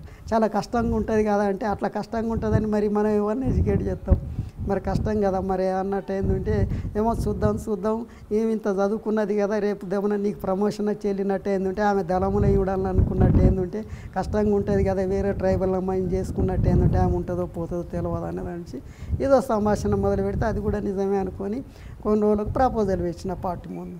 ప్రపోజల్ పెడితే మొదలు అన్నది, ఆ తర్వాత నీ ఇష్టం అన్నాక తర్వాత మరి కమాండర్ కదా, ఇక మరి నాకు కూడా బాగానే ఉంటుందని ఒప్పుకున్నాక పార్టీ వాళ్ళే పెళ్లి చేసిండ్రు. 5-6 నెలలు చూసినాక తర్వాత వెంటనే చేయరు. అలా ఇప్పుడు అక్కడ ఉన్న సమయంలోనే రాజమౌళి గారు ఎన్కౌంటర్ అక్కడ జరిగింది. వడకపురం చంద్రమౌళికి సంబంధించింది అప్పటికి శ్రీకాకుళం, విజయనగరం, తూర్పుగోదావరి జిల్లా, తర్వాత ఈ విశాఖ ఇవన్నీ కలిపి ఒక ఫారెస్ట్ డివిజన్ కమిటీ చేసిండ్రు. ఒరిస్సా మల్కన్గిరి ఇదన్నీ తీసుకొని తర్వాత ఫారెస్ట్ డివిజన్ కమిటీ సెక్రటరీగా నన్ను పెట్టిండ్రు. ఆయన అనారోగ్యంతో హాస్పిటల్కి వచ్చినట్టు ఏంటంటే, ఈ హాస్పిటల్కి వచ్చినప్పుడు కొరియర్ కాంట్రాక్ట్ ఉంటారు కదా, అయితే ఆ కొరియర్కు ఇంకొక కొరియర్ ఉంటాడు, ఆ కొరియర్ అరెస్ట్ అయిన ఆయన చిత్రాంశాలు పెట్టిందంటే ఈ కొరియర్ పేరు చెప్పిండు. ఈ కొరియర్ను అరెస్ట్ చేసి నన్ను ఎన్కౌంటర్ చేసిండు. ఫస్ట్ కొరియర్ను ఎన్కౌంటర్ చేసిండు. నేను ఎన్కౌంటర్ చేసిందంటే ఈయన ఏం చేసిండు, పలానా హాస్పిటల్లో ఉన్నదని చెప్పడంతో ఆయన ఎన్కౌంటర్ చేసి ఇన్ఫర్మేషన్ మళ్ళీ ఎక్కడ పొక్కకుంటే. ఎక్కడ చంద్రమౌళి గారిని ఎక్కడ తీసుకొచ్చారు, ఎక్కడ అరెస్ట్ చేశారు? ఇది ఒరిస్సాలో డాక్టర్ దగ్గర ట్రీట్మెంట్లు ఉన్నప్పుడే ఆయనను ఐడెంటిఫై చేసి, అంటే ఈ కొరియర్ ఉంచినాక ఆయనను పట్టుకొని తర్వాత అక్కడ నుండి అక్కడ ఉన్నటువంటి ఆ పోలీసు వాళ్ళకు తెలియదు, ఆ డాక్టర్లకే తెలియదు, అరే గీనని ఎందుకు పట్టుకపోతున్నావు అంటే అంగబెట్టి 4 గుద్దిండట పట్టుకొని వచ్చిండట. వెనక డిక్కీ తీసి భార్యాభర్తలను అలా పడేసి చేతులు కట్టేసి అలా పడేసి కోరుకున్న అంటే మళ్ళీ చింతపల్లి అడవులలోకి తీసుకొచ్చి తీవ్రమైన చిత్రహింస. మేము వెళ్ళినాం విశాఖ కేజీహెచ్లో ఆయన డెడ్ బాడీ ఉంచినప్పుడు మేమే వెళ్ళినట్టు ఏంటంటే ఈ కళ్ళు లేవు, తర్వాత ఈ పళ్ళు కూడా లేవు, ఇవన్నీ ఇరిగిపోయినాయి. మిమ్మల్ని గుర్తుపట్టలేదు అప్పుడు పోలీసులు? మమ్మల్ని గుర్తుపట్టలేదు. ఎలాంటి తీసుకొని వాళ్ళ ఫ్యామిలీతో వెళ్ళినాం, వాళ్ళ తల్లిదండ్రులు వాళ్ళ అన్నదమ్ములను రమ్మంటే వాళ్ళతో మేము వెళ్ళాము. మమ్మల్ని గుర్తుపట్టడానికి ఏమన్నా ఆధారం ఉంది, ఏం లేదు కదా. ఎవరంటే ఆయన తరపున నచ్చినటువంటి వాళ్ళం అనేదానికి ఇవన్నీ ఏవి లేవు. అంటే మీకు చిన్ననాటి స్నేహితుడు, మీ సహచరుడు ఎన్కౌంటర్ అవడం మీరు ఏ విధంగా దాన్ని బాధాకరంగా ఉంటుంది కదా. అంటే బాధాకరంగా ఉంటుంది. ఒకటి ఉద్యమం లోపల ఇప్పుడు మనం బలమైనటువంటి ఒక శత్రువుతో పోరాటం చేస్తున్నాం అనుకున్నప్పుడు, ఉదాహరణకు చెప్తున్నాను, పులి నోట్లోనే ఉండి పులితోని కొట్టాలన్నట్టు ఏంటంటే ఏ పళ్ళు కింద పడ్డా కూడా నలిగిపోతాం. మరి ఉద్యమం లోపల కొరియరు లేకపోతే ఇన్ఫార్మర్ తప్పు చేసినా కూడా చనిపోవడం జరుగుతుంది కదా. ఇన్ఫార్మర్ ద్వారానే, అంటే కొరియరే ఇన్ఫార్మర్ అంటే ఆయన భరించలేక, చిత్రహింసలు భరించలేక చెప్తేనే ఆయన కూడా ఎన్నుకుంటారు. అట్లా అది తర్వాత మీతో ఉన్న మిగతా మల్లాదుల కోటేశ్వరరావు గారు, మల్లాదుల వేణుగోపాల్ గారు, నంబాల కేశవరావు గారు, రణధీర్, నంబాల కేశవరావు వీళ్ళందరూ తర్వాత ఎప్పుడైనా మీకు కలిసారా? ఇక నాకు అవకాశం లేదు, కలవలేదు. నంబాల కేశవరావు నేను సరెండర్ అవుతానని నేను పార్టీలనే చెప్పాను. అప్పుడు నాకు ఎందుకు మీరు పార్టీ నుంచి సరెండర్ అయ్యారు? హెల్త్ బాగలేదు, అనారోగ్యం. అక్కడ మలేరియా అనేది పదే అటాక్ అవుతుంది. పదే అటాక్ అయినప్పుడు తర్వాత తీవ్రమైనటువంటి అనారోగ్యంతో, నిమోనియాతో నడవలేని పరిస్థితి అన్నట్టు. నడవలేని పరిస్థితుల్లో రామ్దేవ్ అక్కడ పార్టీ ఆర్గనైజేషన్కు బాధ్యత తీసుకుంటానికి వచ్చిండు. అయితే ఆయన కూడా ఉన్నాడు. ఈయన ముప్పాల లక్ష్మణరావు కూడా మాట్లాడి, ఎందుకు వెళ్తావు నువ్వు, వెళ్ళకు, ఇక్కడ ఏదన్నా షెల్టరు తీసుకొని ముందు బయట, లేకపోతే బయట కొరియర్గా పనిచేస్తూ ఎందుకు వెళ్తావు అన్నట్టు. ఏంటంటే అసలు నేను నడవలేని పరిస్థితులనే ఉన్నాను. నేను ఎన్ని రోజులు క్యూర్ అయితేనే నాకే తెలియదు. ఇప్పుడు నేను ఇక్కడ ఉండి మీకు భారంగా ఉండడం ఎందుకు, బయట సరెండర్ అవుతాను. నేనైతే ద్రోహిని గాను, నా బతికేదో నేను బతుకుతాను, సాతనైతే సహాయం చేస్తాను కానీ ద్రోహిని మాత్రం కాదు, ఈ మాట మీద నిలబడతాను నేను అంటే ఆయన బాగా బాధపడ్డాడు. ఎవరు? లక్ష్మణరావు బాగా బాధపడ్డాడు. కోటేశ్వరరావు, ఇది మన కోటేశ్వరరావు కూడా తెలిసి చెప్పినాను, ఎట్లనే నువ్వు పోతే అట్లా ఇట్లా అన్నట్టు. ఏంటంటే ఇక పరిస్థితి చెప్పినాక నంబాల కేశవరావు బాగా బాధపడ్డాడు. ఆయనకు నేనంటే మంచి ప్రేమ అభిమానం అన్నట్టు, మంచి ప్రేమ అన్నట్టు. ఎట్లనే బాబన్న ఎట్లా ఆలోచించు అని అంటే, నా పరిస్థితికి ఇది అని అన్నట్టు. ఏంటంటే ఇక ఆయన ఏమని, ఇక నీ ఇష్టం అని, లాస్ట్కి నీ ఇష్టం అన్నారు. అట్లా అనుకుంటే ఒక 6 నెలలు ఉన్నాను అట్లనే, ఏం కదలలేని పరిస్థితి. ఇద్దరు అనారోగ్యం, ఆమె అనారోగ్యరాలే, నేను అనారోగ్యరాలే. ఇక ఈ పరిస్థితుల్లో సరెండర్ అవుతానని అన్నాక తర్వాత ఇక నీ ఇష్టం అని, ఇక నీ అని మాకే వదిలిపెట్టిండ్రు. అప్పుడు మాకు ఒక 10,000 ఇచ్చింది. మరి పైసలు అంటే మీరు ఎంత ఇస్తా అంత తీసుకుపోతాను. నా దగ్గర తెలుసు, నా డంపులే నా దగ్గరనే ఒక 30-40 లక్షలు ఉన్నాయి. నాకు తెలుసు, వాళ్ళకు కూడా తెలుసు. వాళ్ళకు కూడా తెలిసిన నేను ఇక వాళ్ళకు ఆ నమ్మిక ఉంది. ఆ తర్వాత కొంత మిలిటెంట్స్ని కలిసిందంటే ప్రజల్లో మనకున్నటువంటి మంచితనం ఏం చెదిరిపోలేదు, పార్టీ కూడా మీ గురించి ఏం అనదు అనేది తెలుసు. ఎవరి ద్వారా మీరు సరెండర్ అయ్యారు? నేను అక్కడి నుండి చక్కగా కరీంనగర్ వచ్చినాను. కరీంనగర్ వచ్చినట్టు ఏంటంటే మా రిలేటివ్ తెలుగుంటున్న మా రిలేటివ్ ఉంటాడు, ఆయన సర్పంచ్. ఆయన సుద్దాల దేవయ్య మంత్రి ఉండే, తెలుగుదేశం అప్పుడు జెడ్పీ చైర్మన్గా కూడా ఉండే. సుద్దాల దేవయ్యకు ఈయన దగ్గర ఉంటాడు, ఈయన బాగా దగ్గర ఉంటాడు. దగ్గర ఉంటే అప్పుడు కెప్టెన్ రత్నారెడ్డి ఉండే. ఆయన People's War Party, Maoist party అంటేనే అగ్గి, ఎవరిని సరెండరు సరే నువ్వు అయితే మీరు చస్తారా, మమ్మల్ని చంపుతారా, మిమ్మల్ని అయితే మేము చంపుతామనే పద్ధతులనే ఉండు. రత్నారెడ్డి గారు సరెండర్ అంటేనే సరెండర్ కావాలి, సావాల్సిందే అన్నట్టుగా మాట్లాడు, అంత సీరియస్గానే ఉండు. అంటే ఫ్రెండ్లీ పోలీస్ అని తర్వాత వచ్చింది కానీ అంతకుముందు సీరియస్గానే ఉందరు.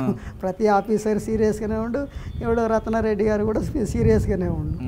అయితే ఈయన సరెండర్ చేసుకుంటాడో లేదో కష్టం కదా అన్నటువంటి ఆలోచనతో మాట్లాడి కరీంనగర్ ఎస్పీ ఆయన ఎస్పీగా ఉండే. ఇంకా మాట్లాడితే తర్వాత సరే అని ఈ సుద్దాల దేవయ్యతో మాట్లాడిండు, మా అన్నయ్య అవుతాడు. ఆయన పోయి మాట్లాడింది అంటే మరి ఆయన ఆ సార్ దగ్గర పోయి మాట్లాడిన కష్టం అంటే, మా తమ్ముడైనా మరి ఏం చేస్తామని అన్నట్టు. ఏంటంటే సొంత తమ్ముడైనా అంటే మా తమ్ముడే అని అన్నాడు.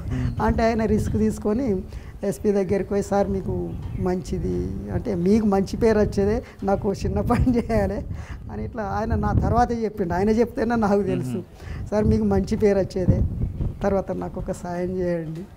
ఏంటో మీరు ఎట్లా మాట్లాడుతున్నాను అన్నట్టు. ఏంటంటే మావాడే ఆయన పార్టీ నుండి సరెండర్ అవుతాడు, పలానా ఆయనే ఎవరు అంటే మీరు మీరు మీరు మాట ఇస్తే నేను పేరు చెప్తాను, మీరు మాట ఇవ్వకపోతే నేను పేరు చెప్పి బదనాం చేయడం ఎందుకు, ఆయన ఉంటాడో పోతాడో, ఇప్పుడు మీరు మాట ఇస్తే నా జిమ్మదారి తీసుకొస్తాను అనే పద్ధతిలో మాట్లాడితే సరే నేను మాట ఇస్తాను, ఇక మీరు వచ్చింది కదా అన్నాక పేరు చెప్పిందండి. పేరు చెప్పినాక సరే రమ్మన్నాం. 2-3 రోజుల తర్వాత వెళ్ళినాక చూసిండు. చూసి నా ఆకారాన్ని అదంతా చూసి ఏమే నువ్వేమో నక్సలైట్వే అన్నాడు. నువ్వేమో నక్సలైట్వే అంటే సార్ నా పరిస్థితే గిట్లుంది, నేను గిట్లా నా పరిస్థితి గిట్లా అన్నట్టు ఏంటంటే ఏం చేసినావు ఏంటిదని అడిగినాక చెప్పినాను. ఆయన ఏకే పట్టుకొచ్చిండు, చూపించాడు. ఎవరు? రత్నారెడ్డి గారు. ఏకే పట్టుకొచ్చి చూపించిన, నువ్వు ఏకే అన్న పార్టీలో ఏకేలు ఉన్నాయా అంటే ఉన్నాయని అన్నాను. ఉన్నాయంటే మరి మాకు ఇన్ఫర్మేషన్ లేదు కదా అని అన్నాను. అంటే దళాలలో వాటి 303లు మస్కట్లు ఇక ఇవే ఉన్నాయి, తపంచాలు ఉన్నాయని తెలుసు కానీ ఏకేలు ఉన్నాయని తెలియదు. ఏకే అంటే నీకు తెలుసా అంటే తెలుసు అన్నాను. అన్నట్టు అంటే ఏకే తెప్పించిండు అని తెప్పించి చూపించిండు. ఇది ఏంటంటే బట్ట ఏకే సార్ అన్న, ఫోల్డ్ ఏకే ఉంటుంది, బట్ట ఏకే ఉంటుంది. ఇది బట్ట ఏకేనా, బట్ట ఏకేనా, ఇంకోటి తెప్పి చూపించిండు, అది ఫోల్డ్ ఏకే, ఇది ఫోల్డ్ ఏకే సార్ అన్న వాళ్ళనే ఏమన్నా నువ్వు ఆడిడ చెప్పి వింటే అంటే వినవచ్చు కానీ సార్ పార్టీల్లో ఏకేలు లేవు కదా అని ఆయన ఇప్పిండు. నా మనసులో అన్నా నువ్వు ఇప్పి పెట్టిన దానికన్నా నీకన్నా ఒక 5 నిమిషాలు ముందు నేను పెడతా అని నేను మనసులో అనుకున్నా కానీ చెప్తే బాధపడతాడు. ఇక ఆయన ఇప్పిండు చూపించిండు. గింతసేపు ఇప్పినాను నేను మనసులో అనుకొని మీకన్నా ఇంకొక 5 నిమిషాలు ముందు ఫిట్ చేస్తానని నేను మనసులో అనుకున్నాను. అనుకొని ఇక అలా ఆ మాట ఆయన ముందే చెప్తే బాధపడతాడు, ఇంకేమన్నా అనుకోవచ్చు అనుకొని అలా ఇప్పుడు ఆయనకు ఎందుకంటే నాకే ఏకే మీద పర్ఫెక్ట్ ఉంది కదా, ఈయన గిట్లా మాట్లాడతాడు ఏంది అనే భావనతో వ్యతిరేకించుకునేది కూడా ఉండొచ్చు అనే ఉద్దేశంతో బయట పెట్టలేదు కానీ మనసులో మాత్రం అనుకున్నాను. అయితే డివిజన్ లోపల మాకు నా ఏరియా లోపలనే నేను అక్కడ టార్గెట్ పర్సన్ అన్నాడు. అయితే నేను ఎవరో తెలియదు, ఎక్కడి నుంచి వచ్చిందో తెలియదు, బాబా అన్న టార్గెట్ అంతే. టార్గెట్ అంటే ఈయన ఎక్కడ ఈయన కరీంనగర్ జిల్లా, వరంగల్ జిల్లా, ఏ జిల్లా నుంచి వచ్చిండు ఏంది అనే దాని నుంచి నేను ఎప్పుడు ఒక కృష్ణా డిస్టిక్లో తప్ప తర్వాత అరెస్ట్ ఎక్కడ కాలేదు. నేను ఎవరికి తెలియదు, పోలీసు వాళ్ళకి ఎవరికి తెలియదు, తర్వాత లోకల్ ఉన్నటువంటి పీపుల్కి కూడా తెలియదు. మాకు ఎవరికి తెలుసు అన్నట్టు ఏంటంటే మా డిస్టిక్ కమిటీకును మా వడకపురం చంద్రమౌళికే తెలుసు మేము ఎక్కడ వాళ్ళం అని, మిగతా సభ్యులకు కూడా మేము ఎక్కడ వాళ్ళం అనేది తెలియదు. డిస్టిక్ కమిటీకి అందరికీ తెలుస్తుంది, ఎందుకంటే రేపు ఏమన్నా అయితే వాళ్ళకి ఇన్ఫర్మేషన్ ఉండాలి కదా. అయితే చంద్రమౌళి ఎక్కడ నేను ఎక్కడ అనేది వాళ్ళకి తెలుసు, ఆయన మేము ఇద్దరం ఒకటి దగ్గర తెలుసు, ఎవరికి తెలియదు కనుక పోలీసు వాళ్ళకి కూడా తెలియదు. మిలిటెంట్స్ అరెస్ట్ అయినట్టు ఏంటంటే బాబన్న అంతే. ఏమన్నారు మరి రత్నారెడ్డి గారు అన్నట్టు ఏంటంటే ఏమని ఇది అంతా మాట్లాడినాక తర్వాత క్రైమ్ వాళ్ళని సిఐడి వాళ్ళని పిలిచాను. ఇట్లా ఆవుల రాజమౌళి ఉన్నాడు అనే అన్నట్టు సార్ ఎన్కౌంటర్ అయ్యిండని రాసిండు వాళ్ళు. సార్ ఆయన ఎప్పుడో ఎన్కౌంటర్ అయిన రాసిండు, మరి ఈయన ఎవరు అని అన్నారు. ఏమో సార్ అన్నారు. నవ్వి రాజమౌళి నువ్వు అట్టిగా తిరిగినా నేను ఏం చేయకపోదు నిన్ను ఎప్పుడో ఎన్కౌంటర్ అండి 85 ఎన్కౌంటర్ అని రాసుకున్నారు మా లిస్టులో అని అన్నట్టు ఏంటంటే ఇక నేనేమంటాను సపరేట్గానే ఉన్నట్టు ఏంటంటే మరి ఏం చేయమంటావు అని అన్నాడు. కేసులు పెట్టు అంటాను, మీ ఇష్టం సార్, గవర్నమెంట్ సరెండర్ అయిందంటే కేసులు పెట్టాను అన్నది, వదిలిపెడతా అన్నది.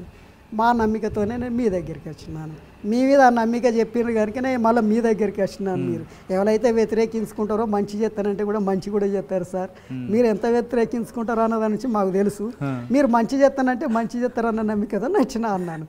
అన్న వల్లనే లోపలకు ముసి నవ్విండు. సరేనా వెళ్ళిపోమన్నాడు, ఇంటికి వెళ్ళిపోమన్నాడు. ఇంటికి వెళ్ళిపోమన్న వాళ్ళే ఇంటికి వెళ్ళినాను. తర్వాత అయిపోయినాక తర్వాత ఇక్కడ డిఐజీ ఎవరో పిలుతానని మళ్ళీ ఒకసారి వచ్చినాక అక్కడికి వెళ్ళినాను. వాళ్ళ సికింద్రాబాద్లో ఎక్కడన్నా వాళ్ళది ట్రైనింగ్ సెంటర్ ఏదో ఉంటుంది చూడండి, అయితే అక్కడికి పిలిచిండ్రు. అక్కడికి పిలిచి ఆ ట్రైనింగ్ ఎస్ఐలు సిఐలు డిఎస్పీలు అంతా ఉన్నారు. ఆయన పొడుగ్గా ఉంటాడు ఒక ఎస్పీ, ఆయన వాళ్ళకి ట్రైనింగ్ ఇచ్చేట ఆయన మాట్లాడి అమ్మాయి రాజమౌళి నీ అనుభవం అంటే ఒకసారి వాళ్ళకి చెప్పు అని అన్నాడు. 1 గంట సేపు మాట్లాడినాను. మాట్లాడితే ఇటు ఒరిస్సా నుండి ఒరిస్సా నుండి మహారాష్ట్ర నుండి ట్రైనింగ్కి వచ్చిన వాళ్ళు ఉన్నారు, మళ్ళీ వాళ్ళ అడవులకి వెళ్ళాలి, ఒకసారి ఇందులో మాట్లాడారంటే నాకు స్పష్టంగా రాదు అని అంటే సరే అన్న. ఇక అన్నాక ఆ నుంచి మళ్ళీ ఐజీ ఆఫీస్కి వచ్చినాక ఆ నుండి తర్వాత బస్ ఎక్కి ఇంటికి వచ్చేసినాను. మధ్యలో ఒరిస్సాలు కూడా వచ్చింది. ఒరిస్సా నుండి కూడా స్కాడ్ వచ్చింది, పర్మిషన్ తీసుకొని వచ్చింది. అంటే ఒరిస్సాలో ఒక దళంపై ఎన్కౌంటర్ చేస్తే ఒక హెడ్ కానిస్టేబుల్ ఉండి కానిస్టేబుల్ చచ్చిపోయాడు. మా ఆధ్వర్యంలో చచ్చిపోయాడు. చచ్చిపోతే ఆ కేసు నా మీద నెప్పాడు, బాబాన్న పేరు మీద పెడతారు, నా అసలు పేరు ఎవరికి తెలియదు. ఆ పేరు మీద పెట్టిందంటే వాళ్ళు పర్మిషన్ తీసుకొని ఇక్కడికి ఒక 18 మంది వచ్చారు. ఎస్పీ ఆఫీస్ ముందు పడుకున్నారు. అయితే నేను ఎస్పీ హెడ్ కానిస్టేబుల్ పంపిండు. నేను గోదావరి కేన్ లోపల ఉంటే అనారోగ్యంతోనే ఉంటే అక్కడికి వచ్చిండు. అడ్రస్ చెప్పినాను. ఆడికి వచ్చిండు. రాత్రి 11-12ంటికి వచ్చిండు. ఈ రాత్రి 10-11ంటికి వచ్చినావు ఎందుకని అన్నట్టు ఏంటంటే ఇట్లా ఎస్పీ రమ్మన్నాడు, నేను తీసుకువెళ్తానంటే మరి ఏమన్నా చంపేస్తారా చెప్పరాదు, మరి అందరికీ చెప్పేస్తా అంటే ఏ సంపుడికి ఇంపుడు కాదే ముందు అయితే రా అని అన్న వాళ్ళనే వెళ్ళినాం. వెళ్ళినాక తెల్లారి ఎస్పీ గారికి గెలిచినట్టు ఏంటంటే ముందట ఎవరు ఉన్నారు అని అడిగాను. ఎవరో సార్ మరి ఒక 10-18 మంది అయితే పోలీసు వాళ్ళు ఉన్నారు అన్నా. ఆహా చూసినావా అని అన్నాడు. చూసినా సార్ అని అంటే ఒరిస్సా నుండి వచ్చిండ్రు అని అన్నాడు. నీకోసం వచ్చిండ్రు ఒరిస్సా నుండి, ఏం చేయమంటావు అని అన్నాడు. మీ ఇష్టం సార్, మీ ఆయన రత్నారెడ్డి, మీ ఇష్టమే సార్, ఇక నేనేం చేస్తాను అని అన్నాక ఎవడికి చెప్పక సపరేట్కి వెళ్ళిపోవు, ఎవడికి చెప్పకు, అక్కడ ఎవడికి కలవకు, అలా సీఏ ఉంటాడు, సీఏ మనం పక్కకు సెక్షన్లో కూర్చున్నాయని ఉంటాడు. ఆయనను పిలిచి ఈయన చక్కగా గేట్ బయటికి వెళ్ళరాక ఎవడు ఏమడగకుండా పంపించాడు అన్న వల్లనే ఆయన ఆ గేట్ కాడనే వెళ్ళరాక ఆడ నిల్చున్నాడు. బయటికి వెళ్ళిపోయాను. ఆ తర్వాత లోకల్ పోలీసులు, నేను ఆ తర్వాత ఈ అంటే ఇటు 82-83 అక్కడ సారా ఉద్యమం జరిగి, అప్పుడు సారా ఉండే లిక్కర్, ఇది ఆబ్కారీ సార్ జరిగినప్పుడు ఇక్కడ మేము పెద్ద మొత్తంలో బంద్ పెట్టించినటువంటి కేసులు ఉన్నట్టు ఏంటంటే దేవేందర్ రెడ్డి ఏరియాలో ఉన్న తర్వాత వడకపురం ఈ చుట్టుపక్కల ఏరియాలన్నీ కూడా మా మీదనే కేసులు పెట్టిండ్రు. అయితే అక్కడ ఏంటంటే ఆర్మ్స్, తర్వాత టాడా కేసు, దేశద్రోహం కేసులని ఇవన్నీ ఒక 10-15 కాలం పెట్టిండు. అవన్నీ కూడా ఒకసారి చెప్పిండు, ఇవన్నీ కూడా నీ మీద కేసులు ఉన్నాయి అని. వీళ్ళు ఏం చేసింది, ఇక్కడ వీళ్ళు సారా కేసులు పెట్టుకుంటూ కూడా అప్పుడు టాడా యాక్ట్ ఉండే, ఆ టాడా యాక్ట్ కూడా పెట్టిండు. అవి పెట్టినప్పుడు ఈ పోలీసు వాళ్ళు అరెస్ట్ చేసిండ్రు, జైలుకు పంపించారు. ఆ యాక్ట్ కిందనే అప్పుడు రత్నారెడ్డి గారు ట్రాన్స్ఫర్ అయ్యిండు. అయితే కేసు పెట్టిందంటే కరీంనగర్ జైల్లో ఒకటి 1 నెల రోజులు ఉన్నాను. 1 నెల రోజులు ఉన్నాక తర్వాత నేను అడ్వకేట్ని పెట్టుకున్నట్టు ఏంటంటే నాకు బెయిల్ ఇవ్వడం లేదు. ఫస్ట్ బెయిల్ పిటిషన్ వేసిందంటే ఇవ్వలేదు, రెండోసారి వేసిండి ఇవ్వలేదు. మా వకీల్నే పిలిచినాను జైలుకు, నాకు ఎందుకు బెయిల్ ఇస్తలేరు చెప్పు. నేను అప్పుడు ఇక్కడ ఈ లొల్లి ఏందని ప్రజాప్రతినిధిగా ఎంపీటీసీగా గెలిచినాను. ఎంపీటీసీగా వేసి ఈ లొల్లి ఏంది ఓసారి ఇష్టం లేకుండా ఒకసారి అయితే ఉందామని ఉన్నాను. నేను ఇప్పుడు ప్రజెంట్ ఎంపీటీసీని గెలిచినటువంటి నాకు ఎన్నికలకు సంబంధించిన సర్టిఫికెట్ ఉంది. తర్వాత టాడా అనేది రద్దు చేసిండ్రు కదా, ఇప్పుడు ఆబ్కారీ లేదు, అది కూడా రద్దు చేసిండ్రు కదా. ఇవన్నీ చెప్పడానికి నీకేమైందా వకీలుని భలేవాడి ఉన్నట్టు, నాకెందుకు ఇయ్యరు అని నేను ఇట్నే అన్నాను. మీతో పెట్టుకోవడం కాదు, గదే కాదు, నువ్వు ఇవన్నీ కూడా నేను రాసిస్తానని ఇవన్నీ కూడా నీ పిటిషన్ లోపల మళ్ళీ ఇది మేజిస్ట్రేట్ దగ్గర నువ్వు బెయిల్ పిటిషన్ వేయి, వీటిలో వేసింది ఉంటే ఒప్పుకోరు అన్నట్టు ఏంటంటే మళ్ళీ మాట్లాడతాను, నేను మేజిస్ట్రేట్తో మాట్లాడతాను, నాకు బెయిల్ ఎందుకు ఇయ్యరు. నేను ఎక్కడ అబ్స్కాండింగ్లు ఉంటే వీళ్ళు పట్టుకొచ్చిండ్రు, ఇంటికాడ ఉన్నోని పట్టుకొని పోయి అబ్స్కాండింగ్ అని మీకు చూస్తాను కదా. నేను ఇగో ఎంపీటీసీని, నేను మా మండలంలో నేను రాసి వివరాలన్నీ రాసి ఇవన్నీ నువ్వు కోడ్ చేసి పెట్టానన్నది వెంటనే ఇచ్చేసాను. ఏం చేస్తున్నారు మీరు? ఏం లేదు, నాకు ప్రధాన ఉద్దేశం ఏంటంటే మనం ఊగనికి ద్రోహం చేయొద్దు.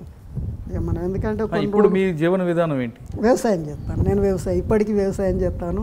కౌలుకు తీసుకున్నాను, 4-5 ఎకరాలు కౌలుకు తీసుకున్నాను, నాకు 1 ఎకరం ఉంది.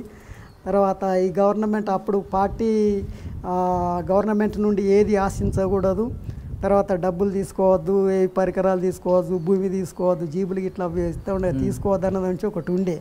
దాని మీద తిరిగి చర్చ జరిగి బయట వనరులను మనం నిర్బంధించకూడదు, ఇస్తే తీసుకొని మనకు వ్యతిరేకంగా ఉండపోతే అయిపోతుంది, సానుభూతులు ఉంటే సరిపోతుందని మళ్ళీ దాన్ని విడ్రా చేసుకున్నాక తర్వాత నేను ఎంపీటీసీగా ఉన్నప్పుడే మా ఎంఆర్ఓ కానీ ఎంపీడీఓ కానీ మంచిగా ఉండేది.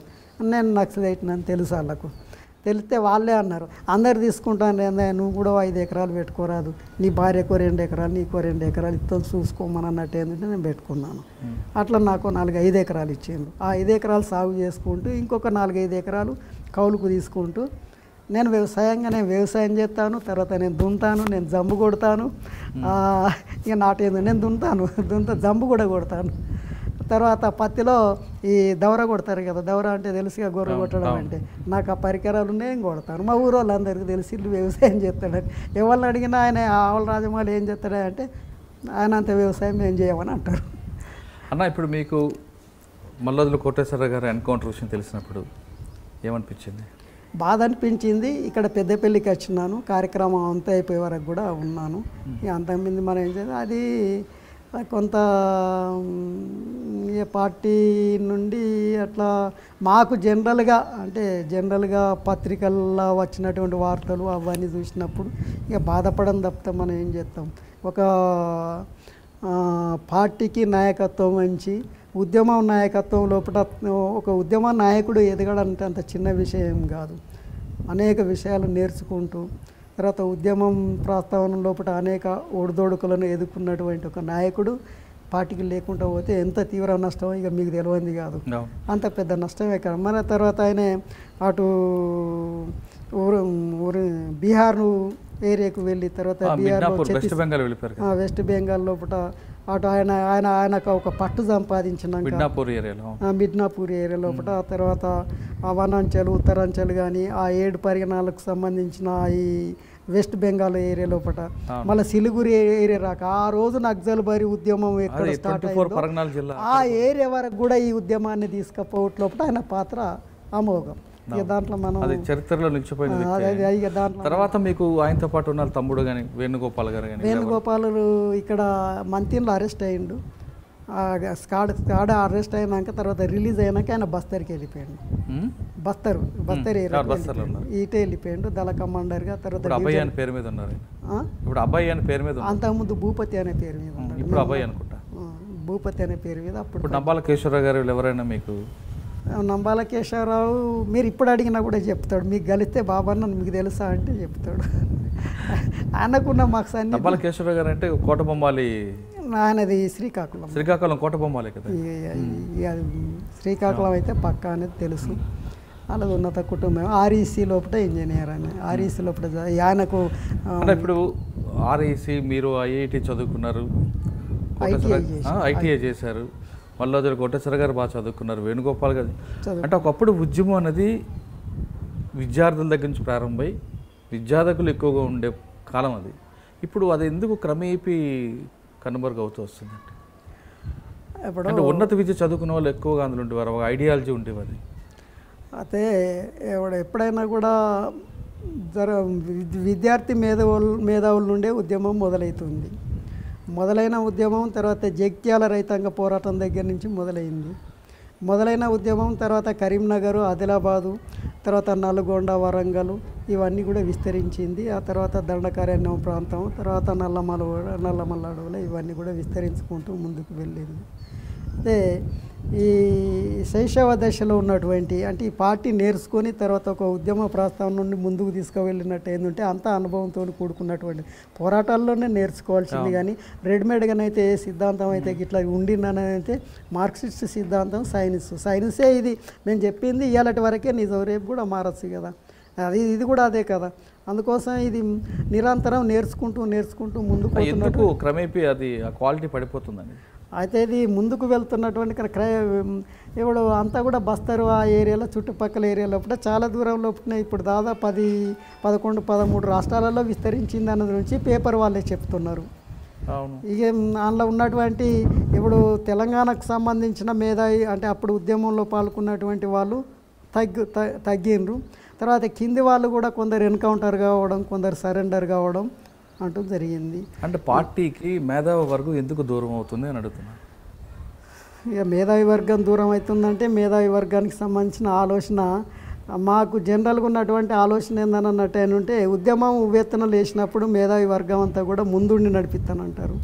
తీవ్రమైనటువంటి క్రైసిస్, ఎన్కౌంటర్లు అవన్నీ జరిగినప్పుడు వాళ్ళందరూ ఈ పోలీసు నిర్బంధం అంటే ప్రభుత్వ నిర్బంధాన్ని తట్టుకోలేక తర్వాత వెనకబడిపోయి సైలెన్స్గా ఉన్నటువంటిది కూడా చూస్తున్నాం. చూస్తాను అందులో మా అవసరం ఉంది అనుకున్న వాళ్ళు ఎన్కౌంటర్లకు భయపడకుండా ముందు వరుసలో ఉండి అట్నే కొనసాగుతున్నారు. ఇది అప్ అండ్ డౌన్ అనేది నిరంతరం కొనసాగుతారు. దీర్ఘకాలిక సాయుధ పోరాటం లోపల ఇది ఇవ్వాలనే విజయవంతం అవుతుందా, ఇప్పుడు మావోయిస్టు సిద్ధాంతమే తప్పు అనే వాళ్ళు కూడా ఉన్నారు కదా.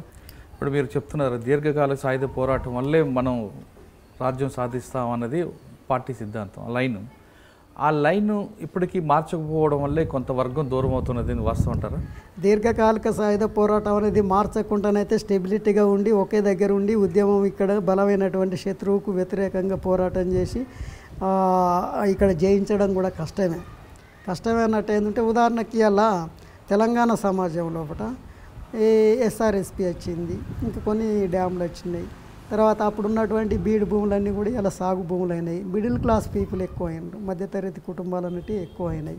తర్వాత ఇవాళ మన రాష్ట్రంలోనే కాదు దేశంలో కూడా నిరుద్యోగ సమస్య అనేది విపరీతంగా పెరిగిపోయింది. ఉపాధి అంటూ లేదు. ఉపాధికి సంబంధించిన ప్రాజెక్టులు కానీ అవి కానీ ఇక్కడ ప్రభుత్వాలు ఇవి కల్పించడం లేదు. ఉన్నాయన్నీ కూడా ప్రైవేటీకరణ చేస్తున్నది. అంత కాంట్రాక్ట్ లేబర్ సిస్టమ్ అంటే కాంట్రాక్ట్ పద్ధతిలో కూడా ఉద్యోగాలు పెట్టుకుంటుంది. తర్వాత ప్రైవేట్ కంపెనీలలో పోయినట్టు ఏంటంటే పని ఎక్కువ ఫలితం జీతం తక్కువ అనే పద్ధతిలో కూడా చేస్తున్నారు. అసంతృప్తి కూడుకున్నటువంటి యువత ఉన్నది. అయితే వీళ్ళకి ఈ సమస్యలన్నీ పరిష్కారం కాకపోయిందంటే ఎటు వెళ్ళాలి? మార్పు కోరుకుంటారు కదా. మార్పు కోరుకున్నట్టు ఏంటంటే ఇప్పుడు మనం దీర్ఘకాలిక సాయుధ పోరాటం లోపల ఈ భారతదేశం లోపలనే అసలు అనేక సమస్యలు ఉన్నాయి. ఈ కులిపోయిన సమాజం లోపల అనేక సమస్యలు ఉన్నాయి. ఈ సమస్యలను పరిష్కరించేటువంటి ప్రభుత్వాలు లేవు. తర్వాత తాత్కాలికంగా ఏం చేస్తున్న సంస్కరణలు పెడుతున్నారు. తాత్కాలిక సంస్కరణలు తాత్కాలికమే కానీ తర్వాత సమస్యలు పరిష్కారం కావు, మరింత జటిలం అవుతాయి, ఎక్కువ అవుతాయి. సంస్కరణలు అంటే అప్పటి మందపి దాని మీద కొంత పెట్టుబడి పెడతారు, అది పునరుత్పత్తి కాకుండా ఏం చేస్తుంది అది అక్కడికే డ్యామేజ్ అయిపోతుంది, మళ్ళీ సమస్య యథావిధిగా వస్తుంది. వచ్చినప్పుడు మళ్ళీ సమస్య. అంటే మీరు చెప్తుంది మైదాన ప్రాంతంలో ఉన్న పరిస్థితులు అక్కడ ఉన్న మైదాన ప్రాంత ప్రజల మీద చెప్తున్నారు మీరు. నేను ఇంకొక క్వశ్చన్ అడుగుతున్నాను. అటవీ ప్రాంతంలో ఉన్న గిరిజనులు కానీ ఆదివాసులు ఎందుకు పార్టీకి దూరం అవుతున్నారు? అంటే కుల సంఘాలు అవ్వడం వల్ల? ఇప్పుడు ఇక్కడ మన భారతదేశం లోపల కుల వ్యవస్థ ఉన్నదని నుంచి వాస్తవమే. తర్వాత కుల వ్యవస్థలను ఈ ప్రభుత్వాలే పెంచిపోతున్నాయి. మన ప్రభుత్వం పెంచిపోషిస్తున్నాయి. తర్వాత మతాలను దేవుళ్ళని ఇవన్నీ కూడా పెంచిపోషిస్తున్నాయి. అంతా కూడా దేవుని దేవాలని ఇదంతా జరుగుతుందో అని అవ్వ మా కర్మ అని ఇవన్నీ కూడా ఉన్నాయి కదా. అయితే ఇవన్నీ కూడా అంత తొందరగా పోయేటటువంటి ఏం కాదు. మేధావి వర్గం ఇప్పుడు ఉదాహరణకు మనం మేధావులం అనుకునేటోళ్ళమే. తర్వాత చదువుకున్నటువంటి సార్లే ఇవాళ విద్యా వ్యవస్థ అనేది పూర్తిగా నిర్వీర్యం చేసిండ్రు. విద్యా వ్యవస్థనంతా ప్రైవేటీకరణ చేస్తున్నారు. తర్వాత ఇవాళ ఇవాళ నిజంగా కూడా పాలక వర్గాలను చూసినట్టు ఏంటంటే ఎట్లున్నారంటే ఉన్నోడే చదువుకోవాలి, లేడేవాడికి చదివేనట్టు ఎందుకు? ఆ రోజు పురాణ కాలంలో కూడా వేదాలను ముట్టుకోవద్దు మైల అయిపోతాయంటే చదువును ముట్టుకోవద్దు ఇవాళ మైల అయిపోతుందని ఉన్నోనికే విద్యను కల్పిస్తుండ్రు. లక్షల కోట్లు పెట్టి ఎవడు చదువుతాడు కార్పొరేట్ చదువులో? ఈ ప్రశ్నలన్నీ పక్కన పెడితే మన పార్టీ గురించి మాట్లాడితే పార్టీ ఎంచుకున్న లైను అంటే పరిస్థితికి అనుగుణంగా మార్చకుండా పాత లైన్లోనే వెళ్ళడం వల్లే పార్టీకి కొంత నష్టం జరుగుతుంది వాస్తవం. అయితే నాకు తెలిసి పార్టీ నిరంతరము మార్పుకు అనుగుణంగానే మార్చుకుంటుంది, నిర్మాణం జరుగుతుంది, వెళ్తుంది. ఇది ఫిలాసఫీ అంటే ఇది తప్పకుండా.